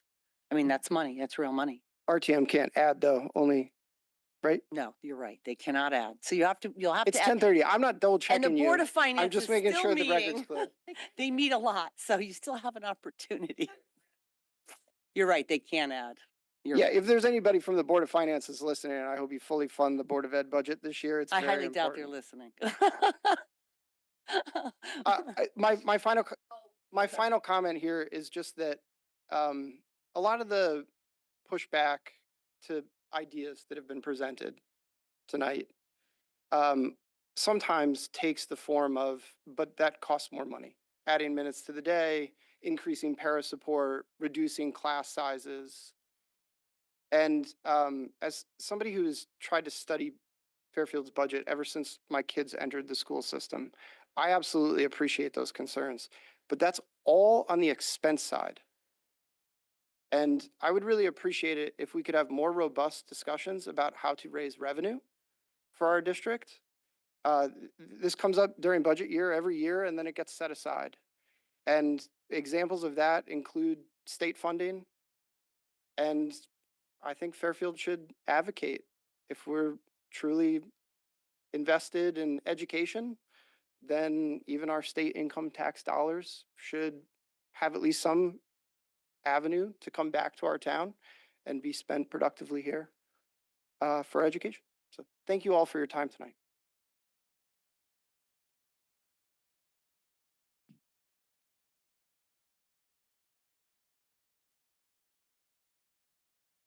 Is that it? Going, All going, right, going. wow. All right, so I'll take it back. First of all, on behalf of the board, thank you so much, Ms. Kupchak, for coming in. And I definitely did not set you up for No, you did a not. 10:36. And I think you owe me like maybe a Dairy Queen. or Yeah, I think I do. I think I do. So thank you so much for being here and being part of this. It lets us all participate in the manner that we do. So sincere appreciation to all the members of the public who came out, even obviously all the people who left. But this was a fantastic conversation. Really appreciate it. On the topic of advocacy, just a reminder that this Saturday is the Board of Finance Public Forum, where members of the public get to petition to the Board of Finance for, obviously what Mr. Testani and myself went before the Board of Finance to advocate for a restitution. We're not asking for the 2 million because we already know that about 1.1 million we will be able to handle between the pension numbers, health insurance, and the pre-purchasing of Chromebooks at a much cheaper rate. But that we, are looking for a restoration of about 844,000, and I would certainly welcome some company there in that advocacy. But beyond the budget, thank you for your advocacy here today. I know our final speaker spoke about members of the board pushing back on the public. I like to think it was a dialogue with the public because the points, I think, all landed with all of us. I think we feel good about where we are, but again, we're not satisfied with that. We have more work to do, and just really appreciate the dialogue so much tonight. So with that, I will take a motion to adjourn. Mr. Asa, seconded by Ms. O'Neill. All those in favor? Unanimous. Thank you so much.